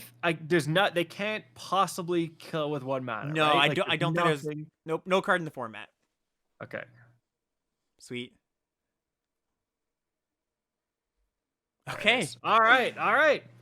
We fought against our opponent and God, apparently. Like, that was insane. Yeah, we gave our opponent a free time warp, and we still came out ahead. Our deck's busted. Yeah, I guess so. I guess so. Yeah, this is a deck, like, honestly, like, it didn't seem that powerful. At the end, it was like, oh, like, it's kind of worried how it's going to finish and stuff, but I think the disruption has been, I don't know, it's just like, I don't know how we keep winning. Like, I don't know. There's no big bombs. I guess it's just the flyers are really good. Yeah, Definitely. the nickel and diming, right? Just like we Yeah. have good early defense and good late game. I think that's kind of the two factor punch basically. All right, easy keep, I would Yeah, imagine. 2-3 looks great. Obviously, start with the country Yep. roads. Don't have to have a 15-minute debate over when to play the country roads. Just play it turn one. But that's what's great about Magic. You can have a 15-minute debate about what land to play turn one. Yep. Obviously, crank Yep. the midnight. Looks good. Angler. Give a response. Oh, Okay, okay. cycling. So a land light hand, perhaps, from the opponent. Do you cycle your chariot, bozo? Just kidding. No, yeah, that makes sense. Right away. Okay. This is a horrendous vehicle. Yeah, in my opinion. not great. 2 mana 3/2. Like that's not even. I wouldn't even play if this was like a vanilla 3/2. I almost like wouldn't even play it. Yeah, I think it's it's solid as a vanilla, but as a vehicle, it's like oof. Yeah, so obviously just I'm gonna play the other blue. So land, Buccaneer, crew. I would imagine. Yeah, I like just getting in here because we can block with 4 toughness next turn. You would be exhausting that. Hey, you wouldn't do Howler. Yeah. Because of Howler. Well, no. Like I mean, both, right? We can decide either one. But yeah, I think. Oh, can't crew it. Wait, no. Oh, it's the toughness guy. Yeah. Oh, he's just gonna get in. Yeah, they get to attack here and they get to block. So not bad, but not a big deal. You're right. Interesting. So damn. Well, we got all the lands. I kind of want to just. What do you think? I kind of want to play the Howler. So because we're low on like cards in hand action, I think I would aim to get a 2-for-1 with the Howler, right? Try to use it in combat to at some point to go up on card. Like a vanilla 3/4 is just not doing that much here. So I think we just pass and go from there. Or we could activate the Buccaneer. I guess there's not a downside to doing that. So why don't we do that first? There's no Okay, because we're gonna activate the Buccaneer anyways. Exactly, right? and we might draw our Chariot or some good 2-drop we want to play. All right.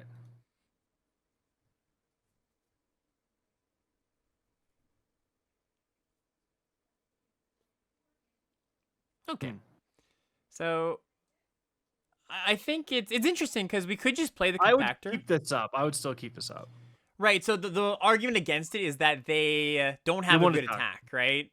But I think if they have a trick, it's good to keep up. It's easy to fit in 1 mana somewhere else, right? So I agree. Let's just pass the turn. Yeah, actually, you think because we don't have agreed like making their thing -3 doesn't make a difference. It will if they have a trick, right? So they attack with their 3/2, and we're like, oh, why are they doing that into our 3/4? Then we can blow out the trick. So I think it's fine to pass here. Yeah. Do we attack? There's no reason not to. Yeah, why not? Yeah, like I said. No reason not to. And they say, yeah, I should probably block. Damn it. Hey, you get people sometimes, right? Oh, all the time. Yeah.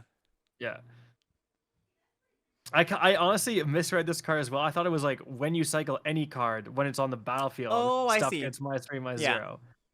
So yeah, I definitely misread that. Yeah, you basically look at it more as a spell than a creature. So you play it as a creature when you need to. So they're still like a good card though. Yeah, no, I like it. It's a pretty good card. I was just gonna say they're like cycle. Like I wonder if there's there's that card that we saw in the draft that like reanimates all vehicles. I wonder if that's what's going on here. Oh crap! You think? Or they just have there's a cycling deck, right? Exactly. Like they have the uncommons and stuff that get +1s when you cycle and all that jazz. They could just be missing lands and want to hit their 5th land or something too. So nothing guaranteed. I'm just pointing out it could be something on our radar.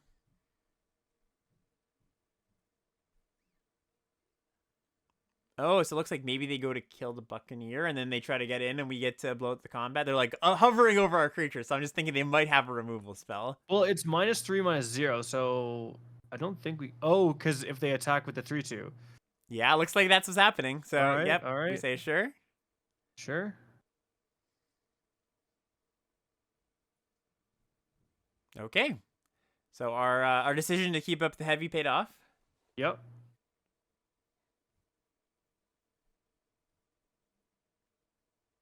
Might as well just use this now. Yeah, no reason not to. Right. Come on, action. Okay, that's fine. That's good. That's really good, actually. Good to blow out their terrible vehicle that we said was like horrible. All right. So yeah, at this point, probably just. I mean, we can Buccaneer plus draw. We can Buccaneer plus Guidelight Matrix. I like playing the Buccaneer and getting it like activating right now to get out of Lightning Strike range. I think if we pass the turn and they draw Lightning Strike, then they get to kill it in response. So is there any thought to just leaving it up? There is, but I think it's there's because the thing is, if we go to the for the activation, they can strike in response and kill the Buccaneer, right? So I think it's better to get it to 4 toughness, play around Lightning Strike. True, fair. Probably just discard the land at this point. Yeah, looks good. Yeah. 6 land, not necessary. And just pass the turn. Damn, this is 0-4 is being. It's annoying. Yeah, it's annoying. Oh, I mean, they have blue too. Interesting. Maybe that's why they were like cycling so much. Okay, so actually not that bad because they take the Buccaneer. They take the Buccaneer. We can get it back after when we can kill it with we can scrap the compactor, kill it. Yeah. Nice. Okay. So why is this a permanent creature? Am I dumb? Cause tune-up, I believe turns it into a creature. Yeah, it becomes an artifact creature. Okay, so we unfortunately we can't do that right now. So we like scrap compactor, Guidelight Matrix, keep up Spectral. Yeah, and let's start with the Matrix because it's just it's the most correct thing to do. Just see what you see first, and then we make our decisions. Look at your new card. Right. So we're gonna take a 6. Yeah, take a bit of a wallop, but that's okay. Oh. Just when you thought someone wasn't playing our colors. Yeah, right. So play the Merfolk too, I suppose. Yeah, that was a great draw. That's exactly what we want here. And we can do it all. Yeah, this is all, baby. This is a great turn. Thank God it double tapped the island for the Matrix. That was almost a little tight there. And then we keep up Spectral. Sweet. All right. Pass the turn. Yeah, so what is this? If it's a vehicle becomes a creature. We passed that. We actually we could fit that on our deck, but yeah, it's not gonna. Oh my God. Perfect. Oh wait, no. Counter. Perfect. Yeah. Oh, what a time for Spectral Interference right there. This was a great turn cycle for us. Just what like the fantastic. Hell was that? Oh my, if his saddle deals 2 damage. Okay, well that's we were so just no blocks. Yeah, no blocks. Yeah. Quite fortunate the way things have lined up. Yeah. All right, so I think we gotta kill a 6/6 this turn. Yeah, I think so too. Just get it out of the way. Do it now, I would say, just to play around a protection effect or something. Yeah. I guess as much as like playing this would be cool, like it's just like too much of a threat. If it was a vehicle, maybe there's an argument for not doing it. Do we crew and get in for 1? Yeah, I think no reason not to. Yeah, totally. I mean, the reason not to is not even. I was going to say there's the exile target tap creature card that we saw before, but they have the mana to cast that for 5 mana anyways, so no reason not to. 1 whole damage. Yeah, 1 whole damage. It's gonna count. It's gonna matter. Watch. It's gonna be the deciding factor in this game. All right. No, we're good. Okay. Is this a Merfolk? God, an octopus. What the heck? It's a sea creature. It should count. Okay. Huh. Do we just crank the Mindspring Merfolk card? Yeah, let's use it before we lose it, basically, right? I think just do it now. For like max? Yeah, do you want to max it out? Yeah, I think so, because like we don't need to play anything this turn. So island first, draw. Now, like right now, like would you attack first or how are you doing this? I think we just play the land past the turn. I think that's the way we do it. Would you because you can do you have to tap to draw? Yeah, we got to tap to draw. So we can't actually make an attack this turn. Well, we can attack with the Keen Buccaneer actually. It's true. Yeah, it's a free attack. So why not? Again, same thing as on turn 3 or whatever. It's like, yep, why not? No reason not to. He knows. He's got us. Call her bluff once. I guess they'll do it again. All right, cool. Yeah, but then we do actually. The thing is, when we do actually have a trick, they block every time we blow them out. And that's a really good reason to do what you did. Yeah, that's totally true. Please have 2 lands in your hand. All right, so just go for it. Yeah, crank it for 5. 5, yeah. Yeah. All right.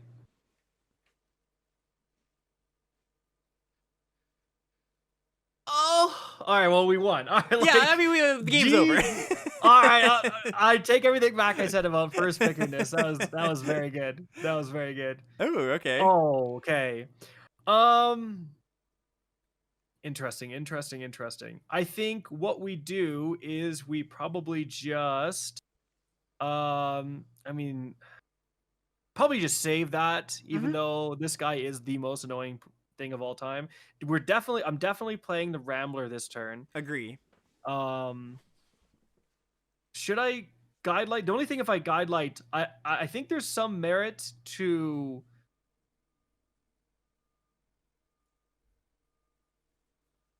I think there's some. Is this only a crew 1? Crew 2? Interesting. Oh.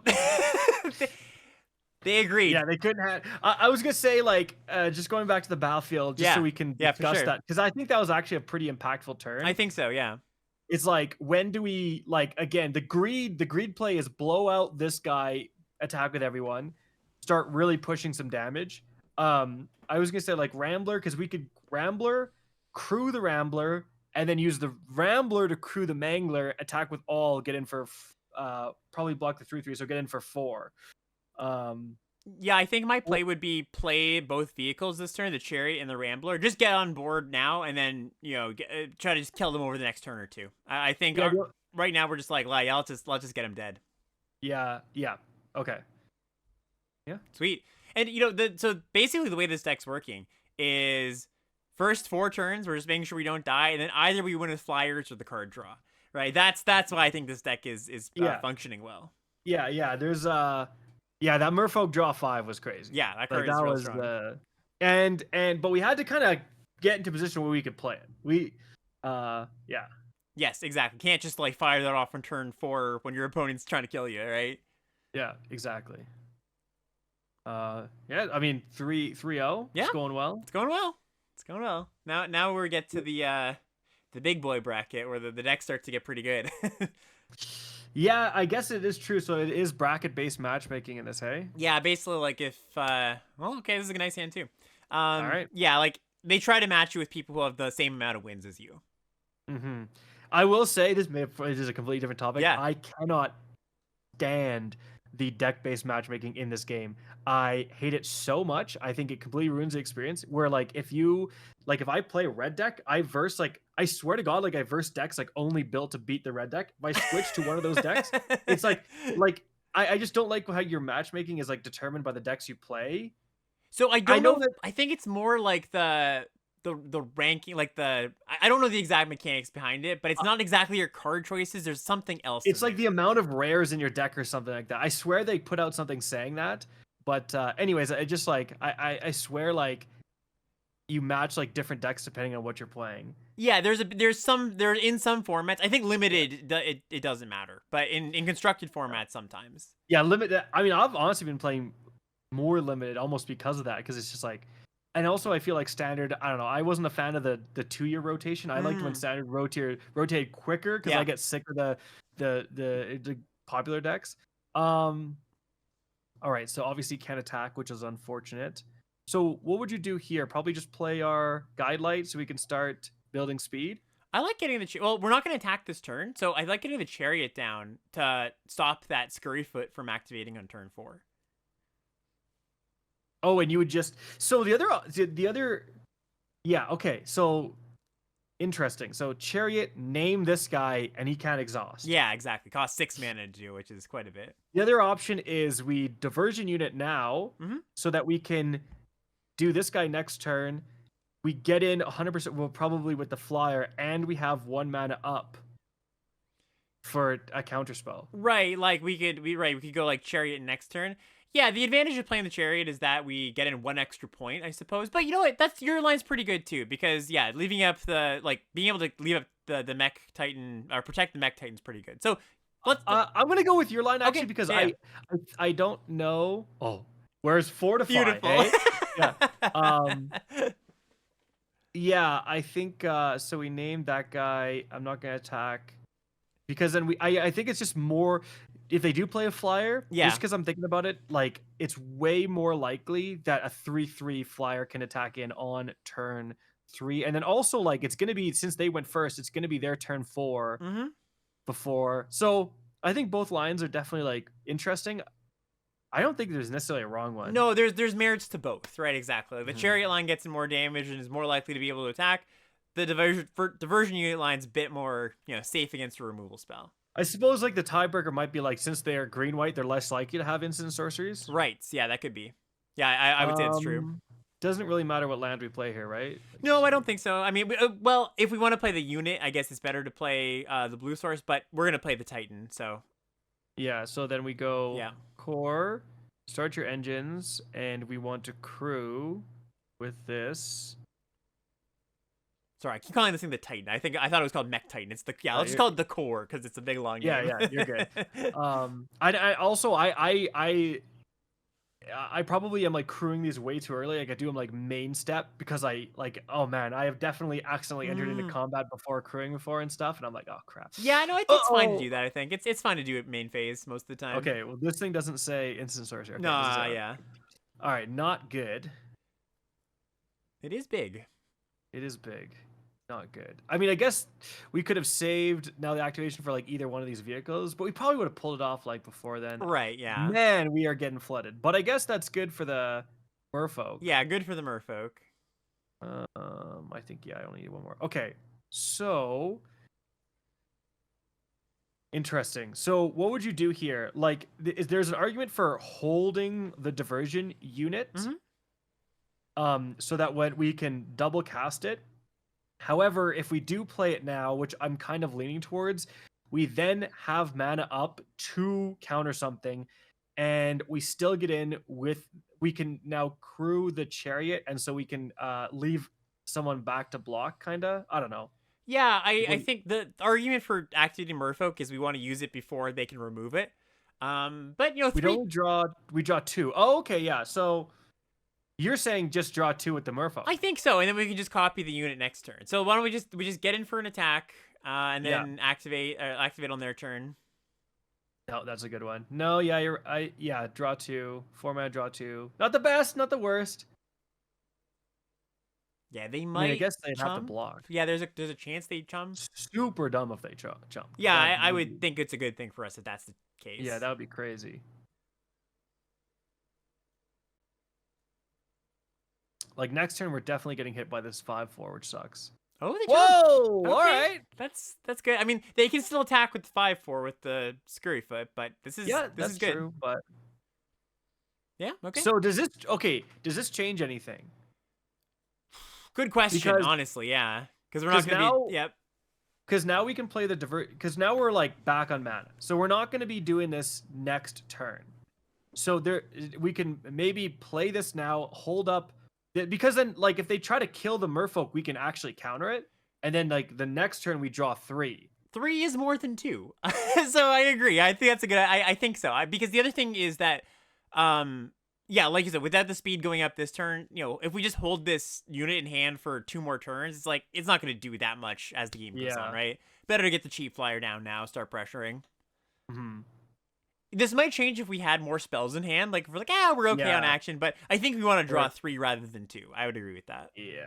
Yeah. I mean, it kind of, like, opens us... If the merfolk gets removed, really bad. But it's also, like... Again, like, we have a little bit of protection for the merfolk now. Like, I mean, I guess they could play...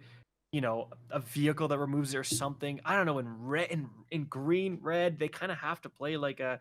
I mean, if they have the 1 mana fight spell, like maybe. Yeah, the fight spells would do it. There's a few of those in the format. Oh wow, that's surprising. Okay. Okay, please untap. All right. All right. We're in business. Okay. So. Probably just crew and get him with the flyers? Yeah, I like that a lot.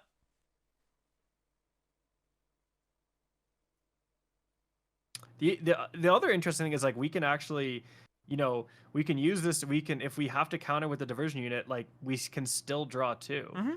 Is he like maybe doesn't know that he can? Because he doesn't. Oh, he does have the mana to do this because it costs an extra 2. Yeah, this right? turn we could. This turn they can So do it. that's what he's doing, I think. But it's still just strange that they didn't attack with the 5/4. I would assume that they would have done that. Do you have to tap this? No, you don't. Maybe a removal spell for an attacker. I guess we'll see. Like almost no matter what we're drawing. All right, so eat this, right? Like Well, yeah, this is fine. We can't counter it anyways, right? Because it's they have the 3 mana to pay for it.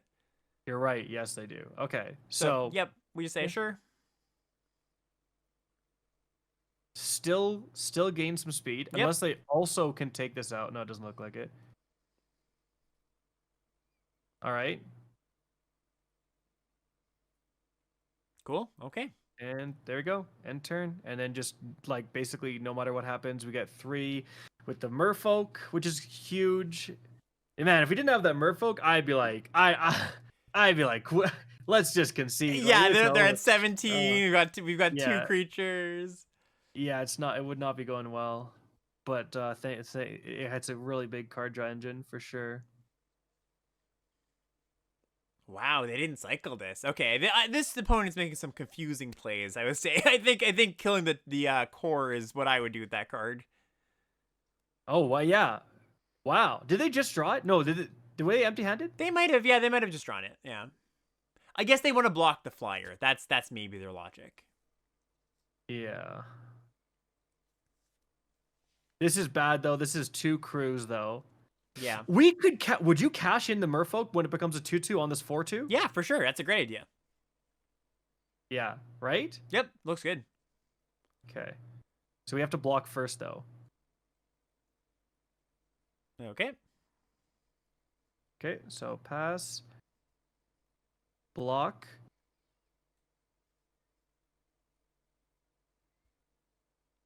Right, come on, action. 1, 2, 3.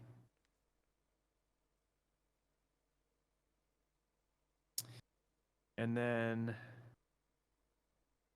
okay, some good ones. Could be better, could be worse, yeah. for sure. Actually, wait. I know we're just short, right? Now playing that 3/3 is like devastating. Okay, another land sucks. Okay, I think it's like okay. So we just the arguments are play the Memory Guardian now and then try to get a next turn. I think we scrap Compactor, crank this thing right away, get in, and then we have max. I don't know, like yeah, no, that's exactly what I would do too. Like copying the Guardian seems great. That seems much better, right? The only thing is like everything's got to survive until the next turn. That's the only thing. Yeah, they're empty-handed, so they'd have to top deck it. So I think it's a pretty good play. Okay, scrap Compactor.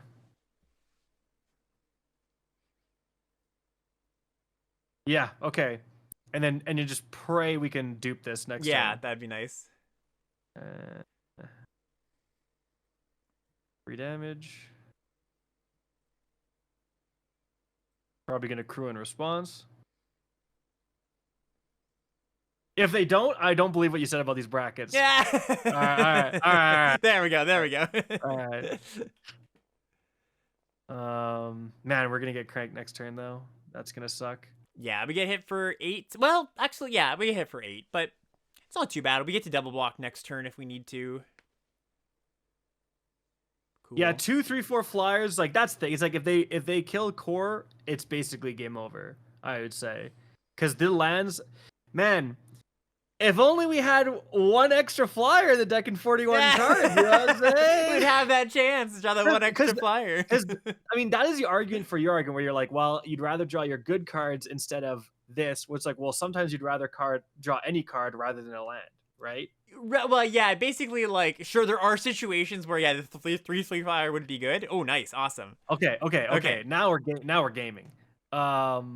So dupe this. Yeah, well, just make sure we get that down. Don't expose our core to a removal spell. Just want to make sure we can do this before they do draw something good. And now our core is giant too, right? Oh man, And what a turn! get the Gear Seeker, right? What a turn! Yeah, I actually forgot that we'd be able to do both. Yeah, Yeah, let's just and we just worked out perfect. jam. Yeah, Yeah, right. yeah. There's Let's no do reason not to jam with both. Hold on. I'm just gonna be toxic for 1 it. second. Give him the. There you go. I had to do it. Honestly, I Oh, think we got the concede. I knew that. That's a concede button right there. that was a a nice turn. Yeah, I think the emoji is totally fair game. You know. Dude, I get emojied so much with what's her name? The Liliana, the like kissing Oh one. yeah, that's a classic. That's a good one. Yeah. All right. Yeah. Wow. Again, it's like just like I think everything just kind of went there with like the merfolk.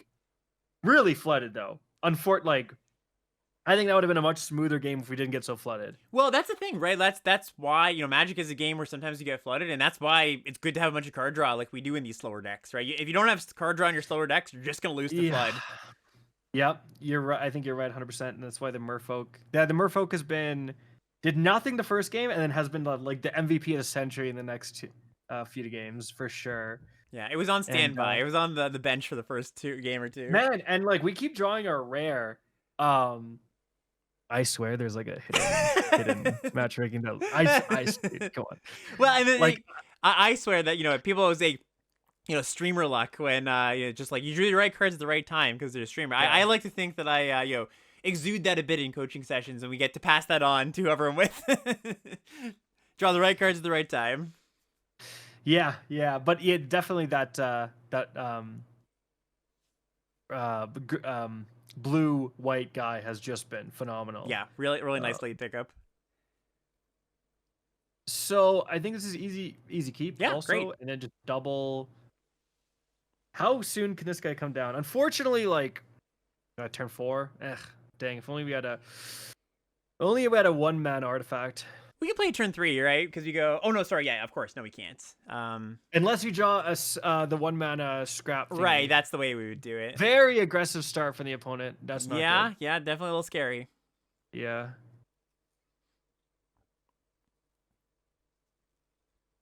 Interesting. So what we can do? Oh, wait. Maybe. No, no. Not next turn. Wait. Not next turn. No. But we do get to. Oh, interesting. So they're multicolor aggro. So good that they took the turn off to play a mana rock. Yeah. Okay.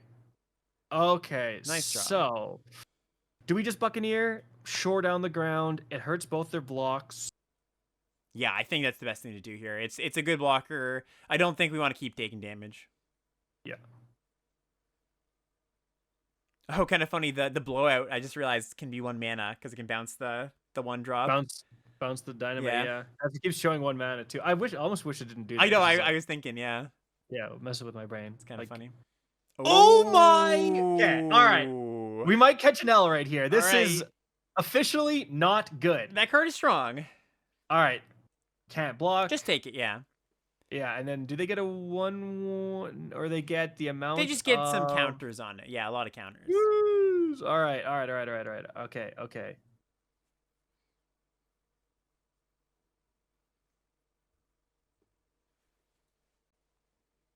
So, probably I think we have to leave up roadside blowout for that guy. And then yeah. We could activate this. Mm-hmm. There's our blocker. Well, they get to put a counter on their creature next turn, so it won't be a blocker. It won't be a good enough. So like we could go for the heavy. I think your initial suggestion is right. I think just bounce stop them from running us over and just like getting a bunch of tempo. Bounce their 3/3 and then just play the compactor. I think that would be my play. Yeah. Okay. Like bounce this guy. Yeah. Because right now, I guess it's sorcery speed. Yeah, it's sorcery speed. We have to. Okay. Okay, second compactor is actually okay, and we can attack the planeswalker too.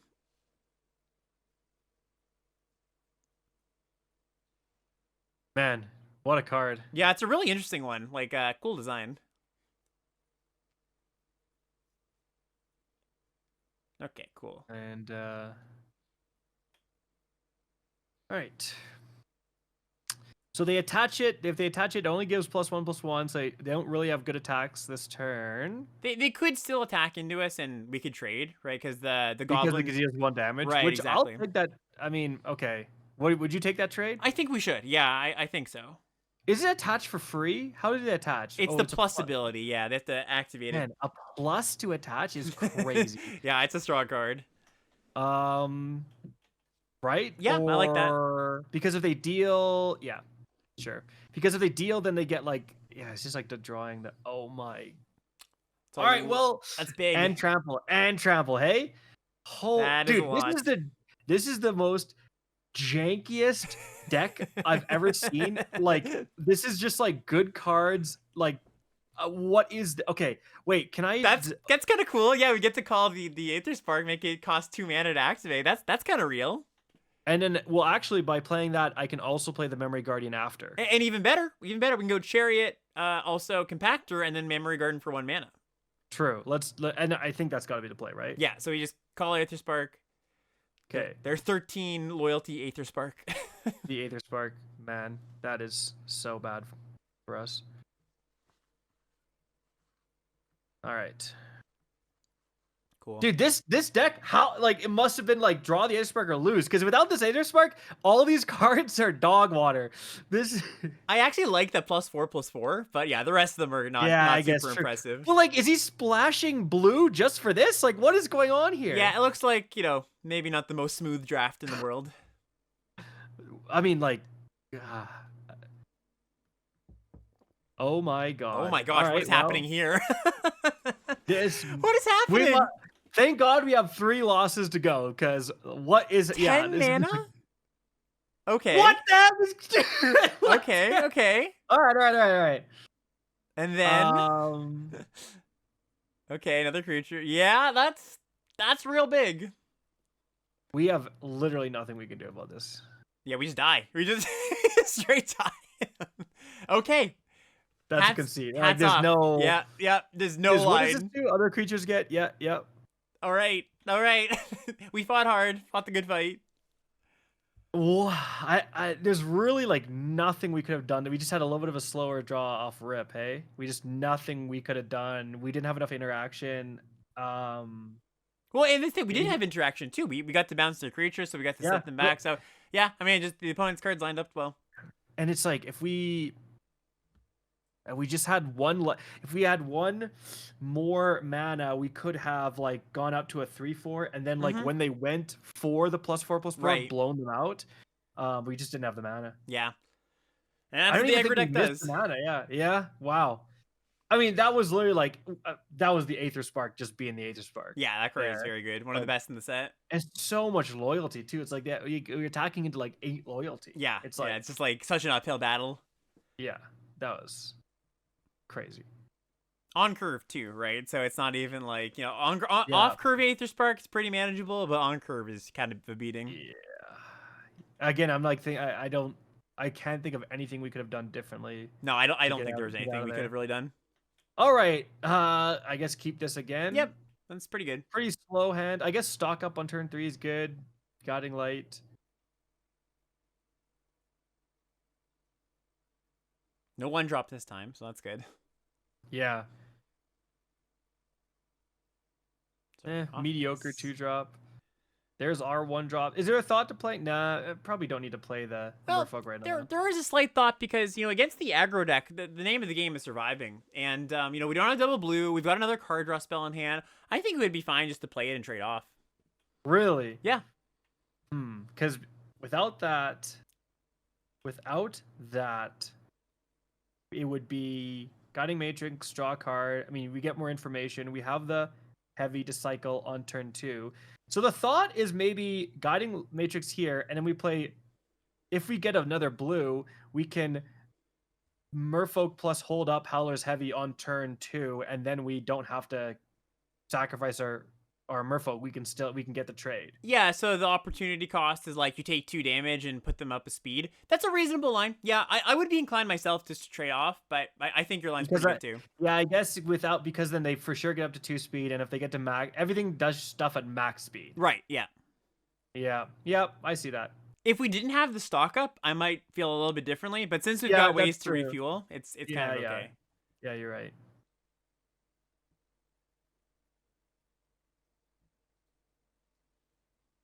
All right. Kind of throw them off kilter for a sec. Yep, 3-2. All right, and we would have drawn it too. So unfortunate, but I was yeah, I right. know. Okay. So just stock up this one. Yep, just make sure This we turn? can. Yeah, I like that. Totally fine. Okay. Blowout for just I assume just the 2 non-lands. Yeah, I don't think we need the 6th land here. No. Pretty good draw though, because next turn we can go play the Mangler, leave up the heavy. Yep. All right. That's kind of not 3-2. too worried about that. All right. So yeah, Mangler leave up, heavy blowout, and then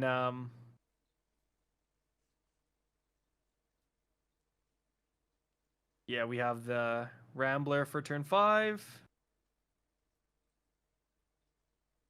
Probably go for the trample guy, I would imagine. Generally, I block the non-trampler, so if they have a trick, then it won't trample over for as much damage. Yeah, yeah, okay. I was just kind of thinking of like I rather if this works, I rather kill the trampler. Sure, yeah. I think I think I would give the nod to taking less damage, basically, because we have a thing that can block the trampler next turn. Yeah, it looks like they got something. No, that's fine. All right. Sure, you got us. That is totally fine. Removal spell. Yeah, so I guess there. So yeah, I would have taken more damage. Yeah. They're Nan. All right. So, would you just play the Rambler this turn? Yeah, I like that. It blocks everything. And yeah. All right, yeah, because they're tapped out. Definitely because it's like there's a warrior that they blow out the 1/1, but now it's like, and they could have like destroy target artifact, which would suck. Yeah, that'd be annoying. We do have blowout. Like, we could chariot their vanguards. They can't. Please just don't tie out wall. Oh, okay. Okay, so this is interesting because they're attacking with the 3s and not the 2. So this means they got something. It means they have a +2 combat trick, but like I don't think that exists in red and green. Oh, you know what it might be? Might be Fang Guardian. It's the monkey. It's like a 4-mana 4/2. Give something +2/+2. So that's fine. I mean, would you still trade for that? I think so, because if you just take the damage, you take a bunch of damage, and they can activate the Vanguard. Like they get to use their mana still. So it's a kind of awkward trade, but I think we have to do it. And still block the Omnivore? Yep. Or if we kind of soul read them, do you want to just block the Survey and get rid of it? It's the same logic, because if we block there, we take more damage. Yeah. Oh, maybe nothing. Another Lightning Strike to get rid of this guy? Yeah, and they just didn't want to trade in their 2/2. I can see that. Oh, okay, that's great for us. They just 2-for-1 themselves. 5 extra damage? All right. I guess they have max speed and all that stuff. Oh, nice draw. Deals 2 damage to each player. Okay. Okay. So now we can end up playing this for sure. So now we probably Sky Seeker first, right? Yep. Naming this guy, we could technically name this as well. We could actually name it all 3, right? I assume we want to name the Vanguard. I would say so too. Yeah, that's the most threatening thing here. All right, so. And I guess we should also play the Matrix, because we can still go Matrix Compactor into Scrap Guardian. Compactor into this guy. Damn, I wish I had more of this guy. Yeah, he ended up playing pretty good in our deck. Yeah. They might just crank the Oblivion now for an extra 2 damage. Yeah, okay, I would assume. What was the name? Is Beast Rider Vanguard. Okay. And then we go Matrix. Yep.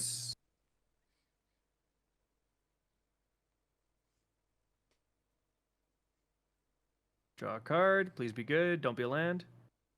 All right. It's a solid one. And Pactor.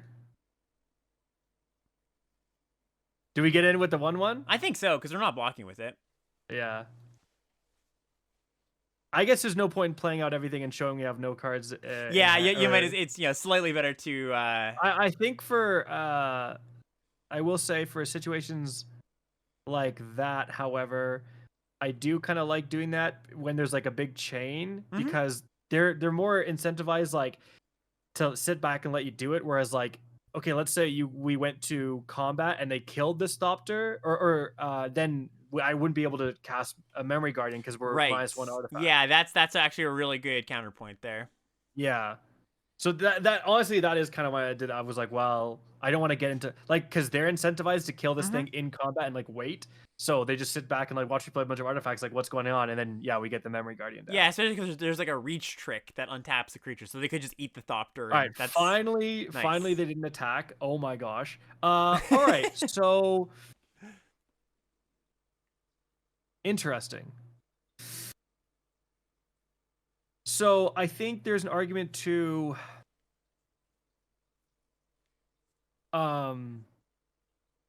maybe like crew up the 3/3 with the Guidelight Matrix to get in for 3, and then we or yeah, because then I don't want to crew it for 2. Right? We could also just play. I think we probably want to play the second Matrix to get that out of our hand, draw a new card first.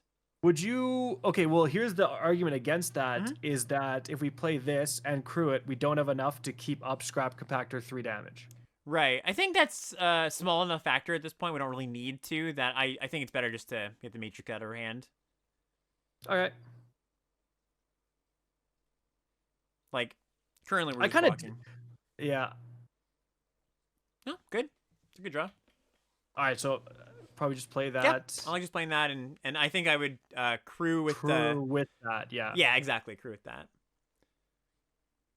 Yeah, and then you could play it a little safe actually, and just not attack with the Memory Guardian. Well, I definitely wouldn't attack with the Memory Guardian, but you could only attack with the 3/3 because if they do draw removal, sorry, with the Chariot, because if they do draw a removal spell for the 3/4, we might want to chump with the 1/1, but I think it's still fine just to get him with the 3/3. No, I think you're right. It's like we can only at this point we can only lose this game. You know what I mean? Like, let's just play it cautiously. It's our game to lose. Yep, we're in control.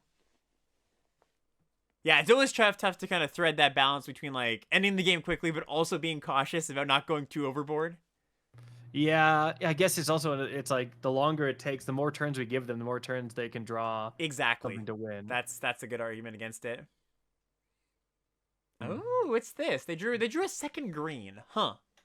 So I think that this is just an attack to like.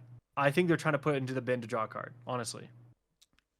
Yeah, because I think they probably would have attacked with the 2/2 if they didn't. So do we just block with the Memory Guardian and call their bluff, or? Yeah, I think because we have other flyers now, it's not that big of a. It's not that bad if we lose the Guardian. So let's block, make them use their card, or yeah, if they do just want to get in the yard, sure. Is there an argument for doing this and just like? Think so, because if they have a trick, we lose both. Yeah.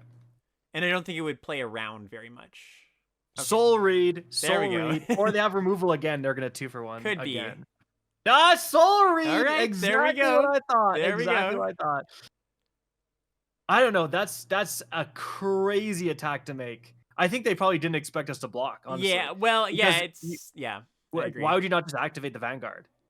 Because they can't, because they're Chariot, right? They need 7 mana. Oh, I thought they had enough. You're right. Yeah, they're 1 short. Oh, nice. Okay. Ooh, good draw. That's a good draw. Okay, so do we? Okay, so I could. How much mana do we have? I think. Okay, I kind of want. We have two mana to activate Buccaneer. So we're like 1 mana short. So what do we do here? So I actually have another kind of soul read going on here, but yeah, not quite a soul read because there's some hidden info. They've had cards in hand. They missed their land drop a turn or two, and they've also still had cards in hand. I think they've probably got a card in hand that they're splashing because they just can't. Like, what do they have in hand that they can't cast, right? Yeah. So probably we want to bounce the Mold Tender so they can't play their splash card this coming turn, right? So before we do that, though, I'm thinking just diversion unit. Yep. crew the Skyseeker's Chariot with the diversion unit. Yeah, it's safe to do that. I would do that too. Actually, we can do all three. We can blow out because it's a 1/1. So let's go through combat first. And then we attack with everything, right? Because then we have the Buccaneer plus blow. It's going to be a 1 mana against the Moat. Exactly. Tender. Yeah, yeah.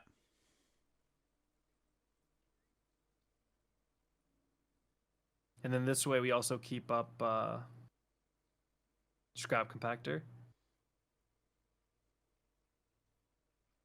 And we blow this out. Just want to do this first so Auto Topper doesn't screw me. Yeah, you're doing it the smart way. Mm-hmm. Well, technically, also this is smart because then you have Scrap Compactor up if they try to hexproof it or something. Mm-hmm. Oh, it looks like they might be doing exactly that. Okay, no, they were thinking about something though. Yeah, they almost like did the quintuple soul read. Yeah, they had something. Is there a reason to play this land? It lets us keep up the diversion unit, right? So I think so. Yep. I was gonna say at that point, like at this point, if there wasn't anything to do, like I would be like holding lands to like just fake stuff. Well, also because we have the Buccaneer, so there is a reason to hold the land. We don't loot the land away. Right, but I do think it's better to play it. Wow, they had it. That's so strange. They even had the protection spell because they knew we just Scrap Compactor. Yeah, I guess that's the point. Yeah, exactly. So they're like, might as well just like let this go to hand and replay it. That's like, all right. Yeah, I think that turn sequence actually was big there. Yeah, I think so. If we would have played the Buccaneer first, we definitely would have got blown out. Yep. No, I think you're totally right. Yeah, and I would say I would put money on they had a splash card in hand in that game. I think you're absolutely right, especially since they're playing green, which is like that's when you splash. All right, 5 wins. Nice. I didn't think we'd be going this long, man. I know, I get blown out. It's been long games, but that's this format. This format's a little bit grindy. Yeah, it definitely is. I mean, and until you find the Aether Spark 1 mana playing guy, yeah, that's runs true. Over in like 2 seconds. Sometimes it can be fast. There are still curve outs. Yeah, that was tough. All right, so this one, not the best, but a keep, I would imagine. Yeah, we've got cheap cards. We've got interaction. Nothing too bad about this hand. Country Roads on turn 1, where it's best. We also the opponent mulliganed for what it's worth. Oh, I didn't even notice that. Yeah, they're just deciding, I think, what to put back. I've been through.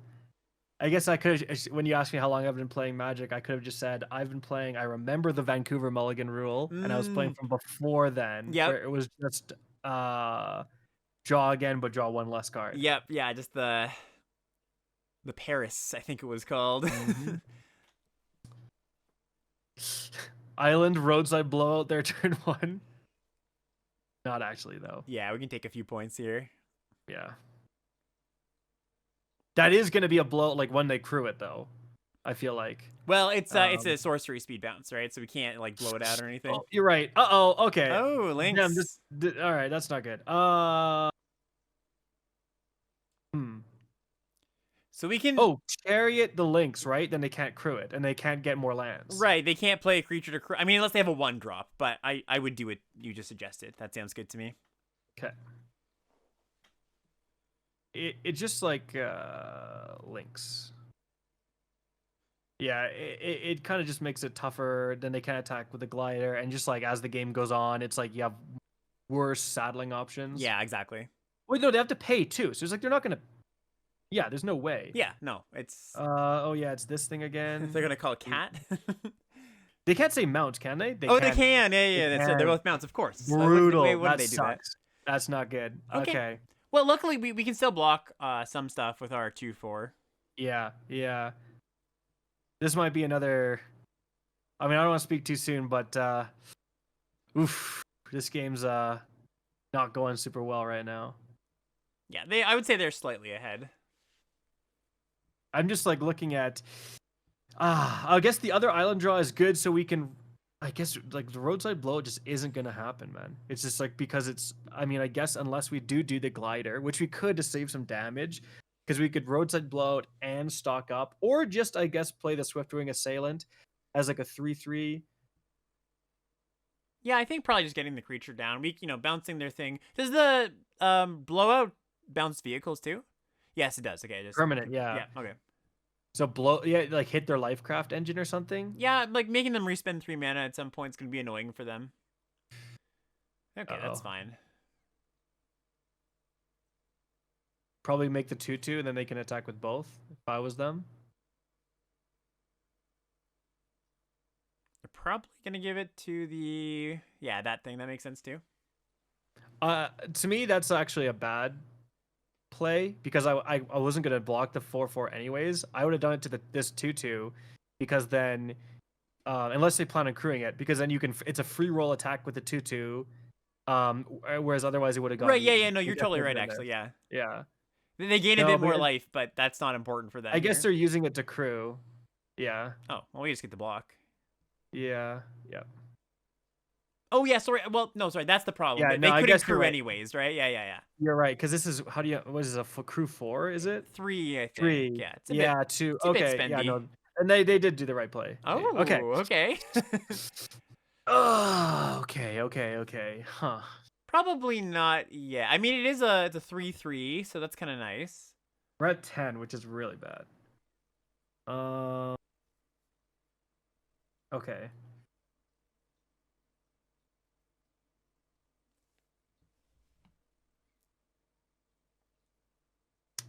Yeah. What do we do? So if we get the flyer down, the 3/3 flyer, unless they have a trick, they can still only get in with the vehicle, right? Like we can block everything else, and then next turn we can bounce the vehicle. So I actually think we're not doing too bad here. So just play the 3/3. Yeah, play the 3/3. We're under a little bit of pressure, but it's not too the bad. other option is this guy, and then we just blow out the glider. No, I guess I'm thinking instant speed. No, you're right. So yeah, I'm thinking like instant speed, then they can't crew and stuff like that. Right. But so the other thing is we could go for a double block here. Yeah, a little risky in the face of potential. Well, I mean, I don't know. It's also like we're gonna lose anyways. Oh my God, what does this do? Okay, search.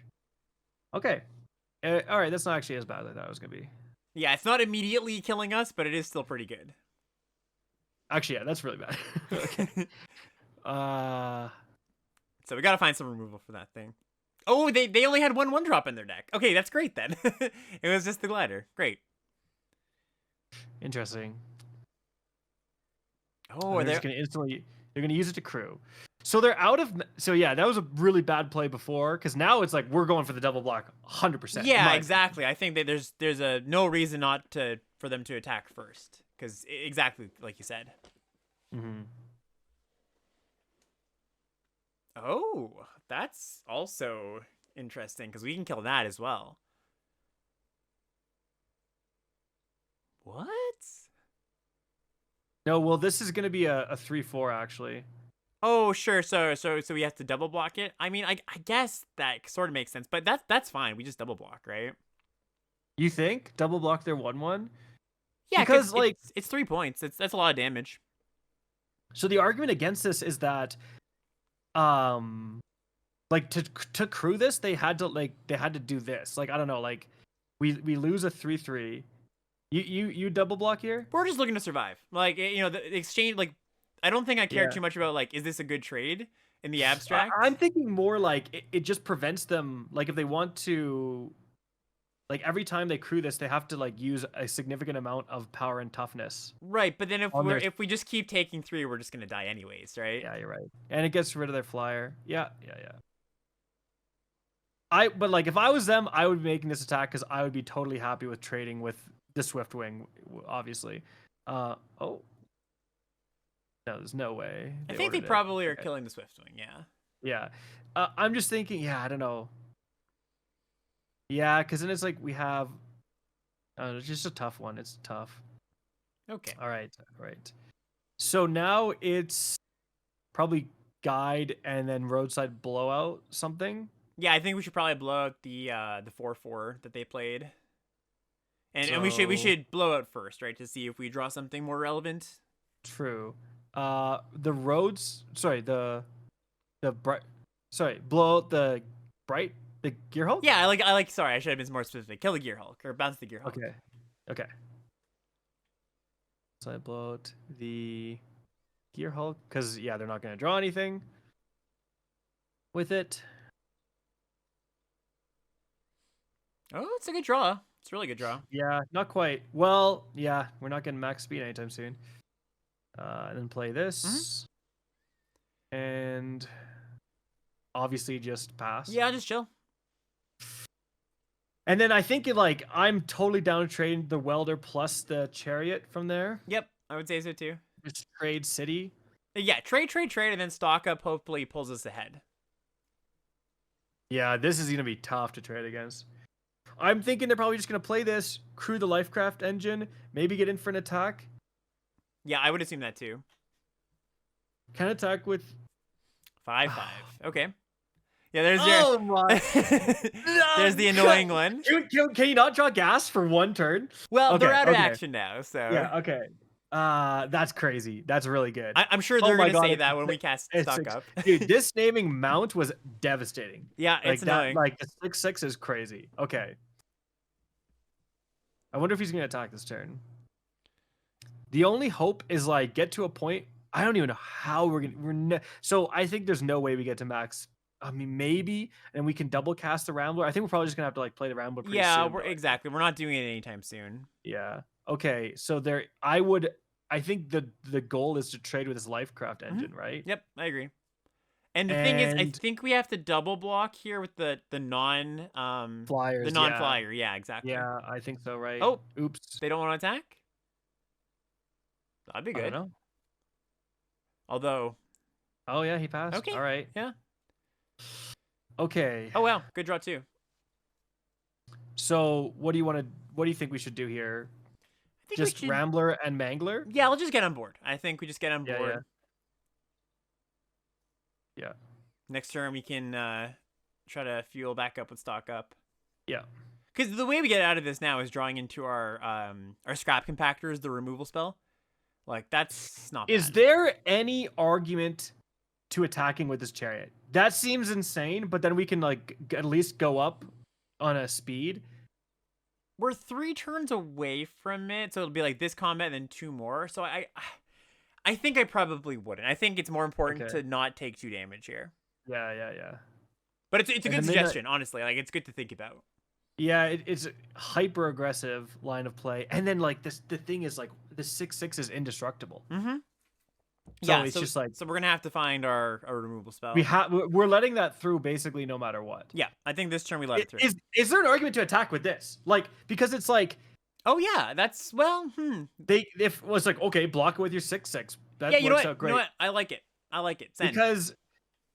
Because this becomes a creature. Yep. It's like send. That's a great point. Like this is never gonna be we're gonna prioritize like never trading this thing. Yep. Let's do it. All right. Yeah, it's like okay. I think we're happy if they trade here. Yeah. Trade the 4/4 or the 6/6. Totally happy with either trade. Exactly. And it's also about sending a message. the most important part. Yeah. Yeah, they're thinking. They're like, ooh, okay. Yeah, unfortunately, they're at 30 life is... Yeah, man. The thing is, if we win this game, I don't think their life total is actually going to matter. It's going to be from us establishing a dominant board as the game goes on, and we'll just win eventually. True. The only thing is, like, man, it's just, like, surviving. Like, we basically, we have to take... Oh, they're trading Lifecraft. Okay. They take it. All right. Okay. Yeah. And then there's our speed. And, like, you know what I mean? Like... You never know. Yep, it was relevant. I agree.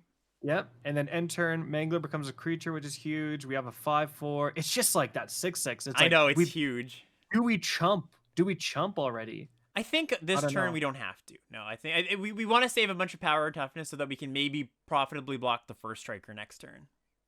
Mm-hmm. Okay. Yeah, I think it's play the first striker, use the first striker to crew the 6/6, attacking with just the 6/6 is what I'm predicting they're gonna do. Yep.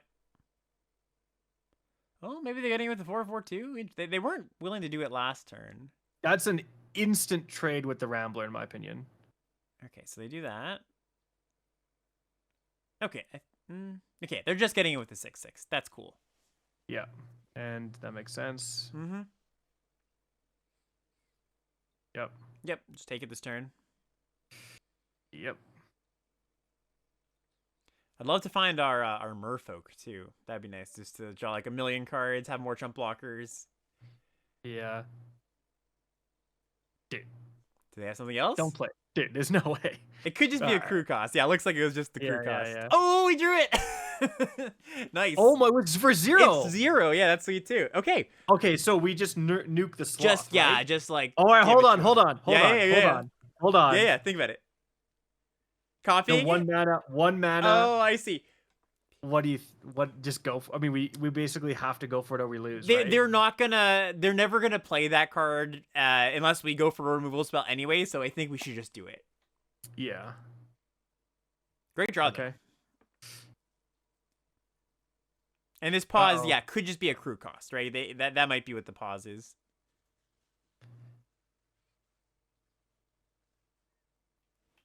All right, here's the blowout. Okay, all right. Okay. We're doing it. All right. Yeah, we're slowly coming back. We survive one more turn, and then just obviously just pass. Yeah, this turn I don't think we can attack. No. We need to try to block this first striker. Man, what? It's gonna be a terrible trade. All right. Yeah. Is there a thought to like chumping the first striker until we can find something better? Well, Like, it's I got don't know. trample, so unfortunately. Never mind. no. Never Yeah. mind. Okay. Yeah, man, the first strike. If it didn't have first strike, I'd be a lot more confident about these blocks. Yeah. So it's basically, man, we're gonna have to line them up to like. It's a tight combat situation. Yeah, I think we have just enough to be in a good spot. The thing is, if they get too greedy, I think I might just put the 1/1 in front of the go down to 1 and just have way better blocks on the other two. All right. Okay, yeah. So we're Is this put them all in front of the scenario? not all, but I would crew the Rambler with the 6/3 because we're not blocking with the 6/3. Okay. And then block with the Rambler, the 3/3, and the 2/4.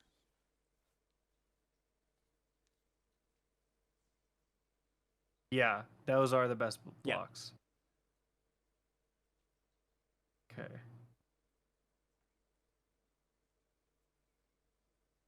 Yeah. So if things go, And then just okay, okay. hold your breath. Hold your breath. If things go well, this is a good block for us. Yeah. We trade the 4/4 for our Rambler. I mean, like the fact that they didn't attack. Oh no, it's highlighted. The card's highlighted. The nice thing is, if they do have something, we still get to save one of our creatures. I think, depending on what the card is, of course. I'm kind of surprised if they do have something to blow us out. Like, why wouldn't they attack with like the links? Yeah, attack with more stuff would make sense to me Because too. it's like to profitably block the Gear Hulk. There's just no other good blocks. Like, Right. You'd literally just win with the links. Yes, they might not have seen that line. In fact, why didn't they just attack with everybody? Right. Right. I would bet they don't have a trick, and if they did, yeah, it's a little bit of a weird attack. The way they attacked. They could have won. What are they thinking? I think, right? Because how would we crew the chariot? Right. And then so it's like they have a +4 ++ whatever. Like they just win with the disciple, I would imagine. We'd have to chump block the disciple with. Okay, so they do have the removal spell, so they 2-for-1 us, but we take 1 damage and we can try to block next turn. Yeah. That's not good. Yeah, a little unfortunate, but not terrible. The argument was like, what? Like, I guess we like. How would we put the chariot in front of it? I guess we wouldn't. We could have, but then we lose the flyer, right? Like, I think that's pretty important because they've got a flyer in play. Wow, great draw. Okay, so that's just do we I guess we stock up Yeah, first. no reason not to downside. stock up first. Just make sure double blue doesn't get tapped. Oh. Oh! They're trying to get you. God, like what are you doing, game? Like that would have actually like lost the game right Yeah, there. that would have been pretty bad. I mean, That's we could crazy. find an island, I guess, but we don't want to do that. Yeah. Okay, Okay. great. Yeah. Okay, flood the engine Mm-hmm. and Howler's Heavy, Great. probably. Now, do we want to just flood the engine? I don't think so. I think just play the good blocker. Look, if they rip something again, sure, you got us. But I think it's just fine to put the blocker down. Really? Because then the argument is like, they just don't have attacks if we... I mean, I guess it blocks the Lifecraft engine too. All right, yeah. Yep. They have really bad blocks or bad attacks into this, so I think this is fine.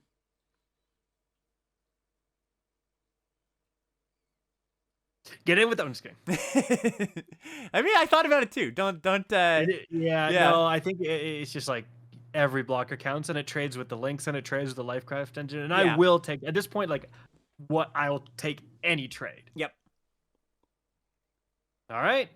No There you attacks. go. No attacks. Oh, yeah? All right. All right. All right. All right. Okay. All right. All right. Now things are getting a little interesting. That's a pretty decent draw. Okay. So we could, at this point, actually start going for like speed and start to try to like, how do we pull ahead type situation here.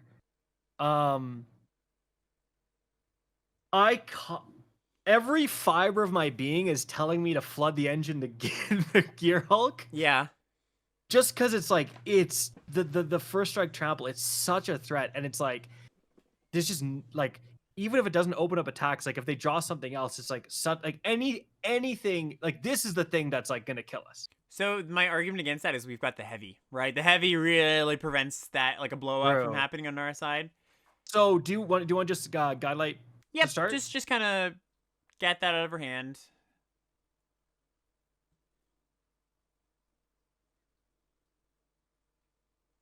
All right, just an island.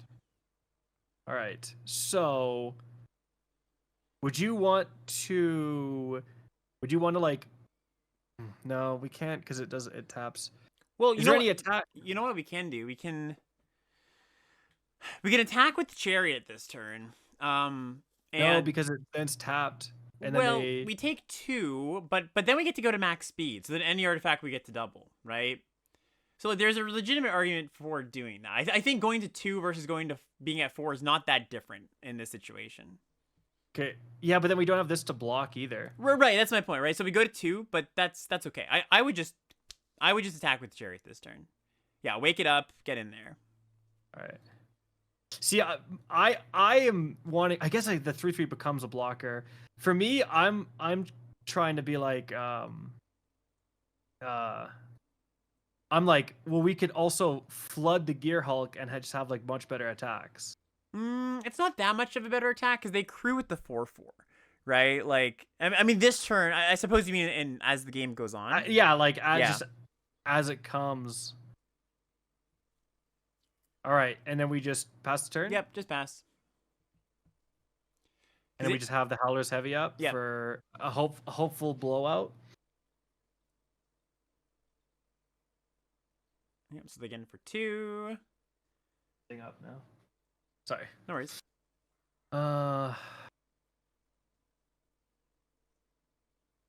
Oh, no attacks. Okay. Scared. They're scared Running now, scared. All right. Okay. Do we do the same thing? Yeah, I'll just run it back. Do the same thing. They might even be looking to jump. Interesting. Okay, so the thing is, like, this having max speed, I don't think does anything right now. We don't have anything to copy. No, but it makes our top deck really good, right? It just means that any artifacts can be great for us. Yeah. And we do have a fair number of those. And if they do jump, great. Like, this is just great for us. What? Oh my god, yeah. Okay, so, okay. Do we flood the engine to get... I just don't think we need to. I think we're totally fine where we are. We're pretty insulated man. here. I did hold the planes, by the way, just because, like, if we draw any of our 2 looters... I think he's getting tilted. The good sign. Yeah, they've drawn a bunch of lands in a row. Yeah. Welcome to my life, dude. Oh, double chariot. Okay. Nice. What is this aim? This is I could Chariot Lifecraft engine. Yeah, I guess so, because then it costs like 4 to crew. Because so basically, we're gonna get to copy it, right? No. The other one's on links. The other one's on links. Right. But we're gonna copy the chariot this turn, right? Because we can get to max speed. Yes. So attack with the first chariot. I almost played the other one first. Okay. So Guidelight Matrix right now, right? Yep. Yeah. Yep. Guidelight Matrix. Yeah. Okay. That is a big one. It's like, honestly, if you hadn't have said a couple times to like, hey, attack first, like I keep forgetting about the max speed, like after combat stuff. Yeah, there's a lot of little things like that to track in this format. It can be kind of tricky. Yeah. I think it was actually pretty safe to get in with the 1/1 flyer as well, just for what it's worth. You think? I don't think it matters too much, but I probably would have. No, that's a good call. And then we chariot. Yep.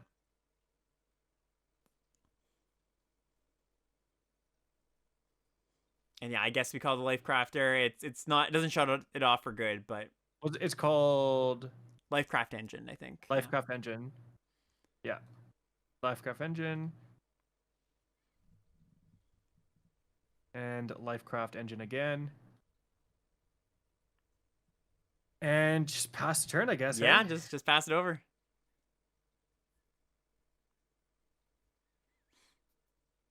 Man, that Gear Seeker. Our one Gear Seeker is like... I know. Good game. There we go. Yeah, that's a crazy time to quit with me at 4. Like... Well, you were pretty much had them dead next turn, or at least in 2 comments. But yeah, what a game! Yeah, that was a nail biter. What a game! And that played it exactly how I suggested it might. Like just being like, well, it's just we're gonna establish board dominance eventually, and then just win eventually, right? Like, yeah, man. Yeah, no, really close game. Like the draws were kind of perfect. I guess the 0 man, like if it had to be the 0 and yes, exactly. Like without that, it would have all been over. Yeah, because we couldn't. No, we would have just chumped, I guess. Yeah, it wouldn't have been over, but we would have been put in a worse spot for sure. Yeah. And we actually even survived the blowout by the Gear Hulk thingy. All right, now here's an interesting keep or draw type situation. I think I would keep this hand with like. We actually, because we can play both spectral interferences. Yeah. Tough one though. Not a good hand. I guess going first is a good hand. Yeah, it means we can counter their first 2 threats. And this is like I'm countering. Yes. Literally anything. Yeah, absolutely. I'd agree with that. No disagreements there. Yeah. Okay, another land is actually good. Yeah. Because then we can work towards. I mean, that's kind of not good, but. All right. Don't care. Yeah. Even though this comes back. It's an annoying one to counter because it comes back, but yeah, you just want to make sure you keep pace with them. Hey, there we go. All right. Now we're looking really good. Yeah. Because we can play Rambler into Serpent. I think we still basically counter anything, right? Like, I would say so too. Well, then we can kill with the... Oh, nice draw. Okay, so now diversion unit keep up interference, I assume, right? Yep. Yeah, I would want to not... looks like they're going to kill this thing. Yeah, it's fine. I would not want to activate Compactor just yet because it gives us a mana for the Serpent, right? We kind of want to save that for after the Serpent comes down. That's true. Yep. Deal. Yeah, much rather than use that there instead of the Serpent. Yep. All right, play something big. Play something big and juicy. Play your Mythic Rare. Yeah, big juicy, and then we draw land. Oh, no. Well, okay, do we play into this? Yeah, I think we just slam it. I don't think they have a counter spell. And if they do, it means they're not countering the Serpent. That's true. Great. Okay, yep, Pilot comes back. Wow, all right. Yeah, just use your turn 4 to do that. Holy crap. Yeah, I'll take that. That's good for us. Now, if we draw an extra land, we can even Serpent and keep up interference, which would be crazy. This card is absolute hot dog water, so I'm glad they played this. I am not a fan of this. I don't think you get enough value for this. Yeah, I think it's fine if you're, like, you've got enough onboard stuff, like, you're playing creatures early, but here it just doesn't do anything. So, yeah, here's the question. Do we keep up interference? I don't think so. I don't think we want to play it safe at this point because they've used a bunch of mana doing nothing that affects the board. We want to punish them for that. Okay. So like you're just like crew with the serpent. Just yeah, exactly. Get in there for 6. Just Yeah.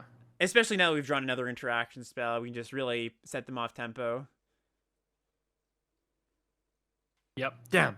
If one more land though would have been crazy holding It up. would have been nice, yeah, Spectral. for Would sure. have been good. Yeah, I would have preferred land over spell there, kind of funny enough, but Yeah, they're gonna kill the Gear Seeker, I think, right here. yeah, which is okay. You know, we still have the Rambler. Well, the pilot. You know what's annoying is the white red pilot doesn't probably discard Yeah, interference. get rid of the removal spell. The red white pilot doesn't crew vehicles 2 or greater. I know, yeah, it's annoying. I think they should have just okay. Interesting. What? Okay, so we could what we could do is blow out the 4/3. Mm-hmm. Nope, never mind, because I don't want them to play it again. That's a dumb idea. I was gonna say, well, we could, and then we get free attacks with the Rambler. Well, we can still do that with the compactor, right? So what I would do is go crew the Rambler with the token, get in with the 5/4 and the 5/6, and that's just good attacks, right? They don't have good blocks. Should we play this first, regardless? Yes, because I don't think we're gonna cast blowout this turn. So I agree. We should just cast this first, just in case we draw like something. Mm-hmm. Yeah, a little something. That's kind of funny, actually. That's actually pretty relevant, right? Because we can play that instead of needing to hold up the... Well, no, they just crew in response, so that's not true. So I think the line here is we get in, they're going to go to crew the 4/3, and then we blow it up with the compactor. Yep. And if they don't do that, then we play the Chariot post-combat and prevent them from doing anything there. Exactly.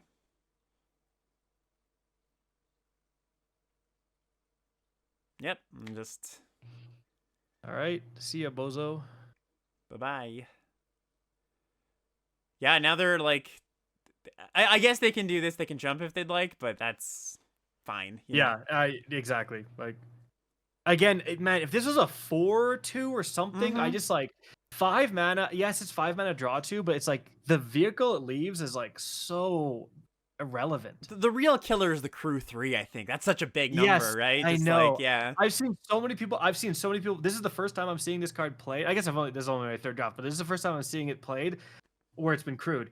It usually, like, they play it, they get a little bit of card advantage. Like, it never actually gets crewed because it's such a big cost. Oh my goodness, and a chump. All right. So let's see. They could have some really good cards in hand. They have a full grip. Yep. That is, so it's like, I think we just have to be like hyper aggro to kind of win the game before they can do anything crazy. All right. That's kind of, yeah, that doesn't matter much. Okay. Oh, I think, okay. So I feel like we definitely want to play the core because then we start building speed. So that's kind of like I'm doing that regardless. Now, do we blow out anything? They definitely have something in their hands. Like they have some sort of instant. So like that the hold here, there's nothing to crew anymore, so it has to be an instant speed spell. Yeah, I think they probably have a removal spell here.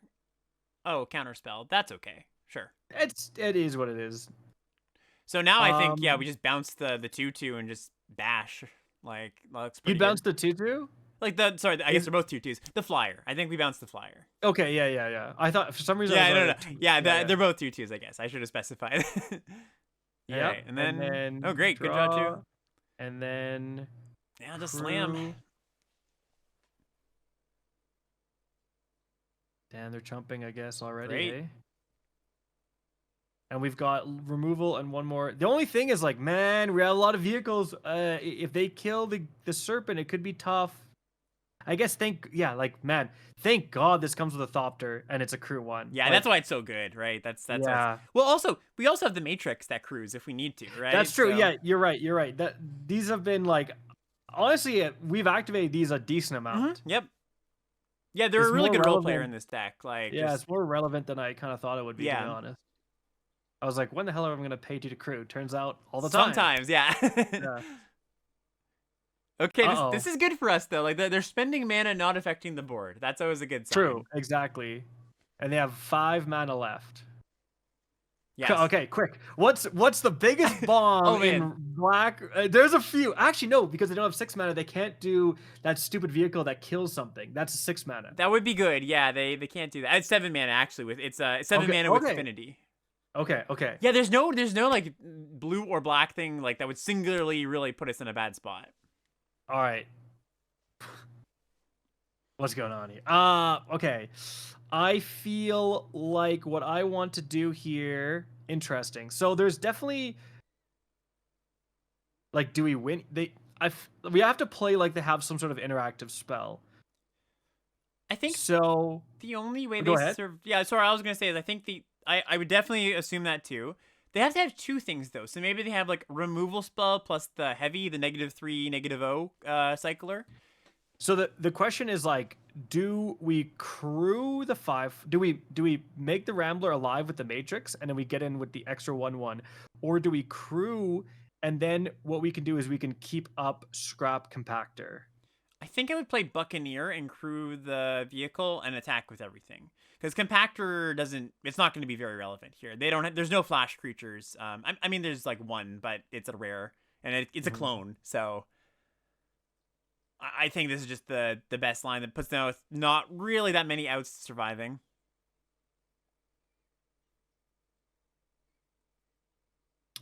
Let's see what you have. Okay. Spin out. Oh, All right. and they gave us the good game. Give them back in case they're lying. All right. There we go. Excellent. Sometimes I get the preemptive good game and it does not work out. Awesome. I'm glad we got there. It took us a while. It's like, we're like 3 hours into this point because it's a bit of a slower deck, but I'm glad we got there. That was it. That was the 7th win. Yeah, I thought that we had was one it. more. Oh my goodness. Well, there you go. Yeah, sweet. Want to take a final look at the deck just to kind of... Yeah, for sure. Well, yeah, all 7, hey. Again, like I look at this deck, I'm like, how do we win 7 in a row? I think there's just some cards are just more impactful than I thought. This card has just carried us a few times. It's really good. I definitely would have wanted another Gear Seeker Serpent. I think passing up the 1, I think I even said like, oh, I don't think this is that good. No, this thing clutched a few games. Yeah, sure. when we're like, it's a card that generally I haven't been too high on in this format, but when we're the deck that's playing, look at our 2-drop slot. Almost everything is an artifact, right? We've got the Scrap Compactors too. It's gonna come down for 4 mana. I mean, we had a bunch of turns where we played for 3 mana, right? So I think this deck is definitely solid, above average. And yeah, I mean, I agree with you. This deck is nothing special, but like, one of my favorite quotes from Reed Duke, great player, is just like, you don't need anything special to win a game of Magic. You just need the fundamentals. You need your good curve, your good interaction. I think this is what this deck has, right? It's got all that stuff pretty on lock. Yeah, I know who Reed Duke is. Come on. Well, just for the audience, maybe not. I know. I'm just joking around. Yeah, and I also think, man, the value of this went up tremendously. I think I kind of underrated this when I first saw it. I was like, 1 mana, and then you got to play 3 more later, do 3 damage. It's like terrible lightning strike. Yeah, but I think it would be terrible if it didn't have the 6 mana version. I think the 6 mana version completely changes everything. Like that was a massive difference maker. And then I think also like in these artifact decks, like wow, like you have a couple of Scrap Compactors, like with Gear Seeker Serpent, like with Memory Guardian, like all that stuff is, I mean, even just like with this guy, like potentially cloning them, and you have like 2 more, just incredibly good. Yeah, and then like of course, shout out to the Merfolk, which was pretty good in a game or two. Just yes, the Merfolk was great. Yeah, these exhaust things are pretty good. Howler's heavy. Yeah, well, no, you need the interaction. Never actually ended up playing this guy. Only ever cycled him, which is interesting. Yeah, and I think that's pretty typical for this card. And like it was really good in that game where we faced the green-white Gear Hulk, because that was the card that really gave us the confidence to be like, it's okay to start attacking to get some speed in, because if they have a trick, we're not going to die, right? It's kind of okay. It's a very flexible card that way. 100%. No, I think aside from the one like Aether Spark, like yeah, that was a rough game. Yeah. I don't think there's any draft where you could have survived that start. That was crazy. Yeah, maybe if we had Um, like 3, 4 really good cheap interaction spells, but yeah. yeah, yeah. Uh, But yeah, I mean, I think that kind of puts us at a good place to call it a wrap up. Any last thoughts? And I don't know anything particular, but anything you no, want I to? think I think definitely again, like I think it was interesting having your insight for a couple of those plays where I Mhm. was like, well, I would have done this, and you're like, and I think it's holding back. Like a lot of the time, Right, I'm like, why wouldn't I flood the engine to Gearhulk? Which right. I will say we could have done that, and it would have still worked out It would well. have been close, Um, yeah. but it's like, no, don't go for the greed play. Like maybe just trade off when you can and do it, and then you like save the value for later when it's Yeah. like more dire. Yep, exactly. Because the big thing, I didn't say this explicitly, but the big thing is like, what if they just played like the common 6/6 gain 4 reach creature? Then we'd really have to flood the engine that thing because we would have no way of dealing with that. Exactly. Yeah, or another sloth or whatever, Right, right? So exactly. I think, yeah, like it's definitely like a lot of the times I was like, well, I want to go for like the value now and get my Mm-hmm. value now, and it's like, well, it's just like kind of having that patience is pretty good. Yeah, I kind of think of it as if your board can already deal with their creatures, it's probably fine enough to save the removal spell. You're definitely right because you were kind of talking like, okay, well, if they draw a removal spell or if they draw a trick, we might be in a tough spot, and that's true. The Howler's Heavy was the thing that made me go, you know what? If they draw those, we're actually going to be okay, and That's then true. we can use Yeah. the removal spell after if it's really a problem. Exactly. So it's like, okay, the Howler's Heavy can deal with the board plus maybe a removal spell. So then, like, the Flood the Engine is for, like, the worst case, they draw a massive, flying blocker or something, and we just can't deal with it. Exactly, you got it. Well, Rick, All right. thank you so much for joining me. I'm glad that Yeah, we got a win, got a W on this one. It was really fun, and massive W. yeah, Yeah, I thanks a hope bunch. hope the rest of the format treats it well. Yeah, well, thanks a bunch. Again, like, hey, couldn't have hoped for a better record there with the seven Yep. W's. So yeah, thanks a bunch for having me. Yeah, of course. And anybody watching, thank you so much for watching and listening. Comment, subscribe, like all that good stuff. And we'll see you next time. Thanks again, Rick. All right. Yeah. Thank you.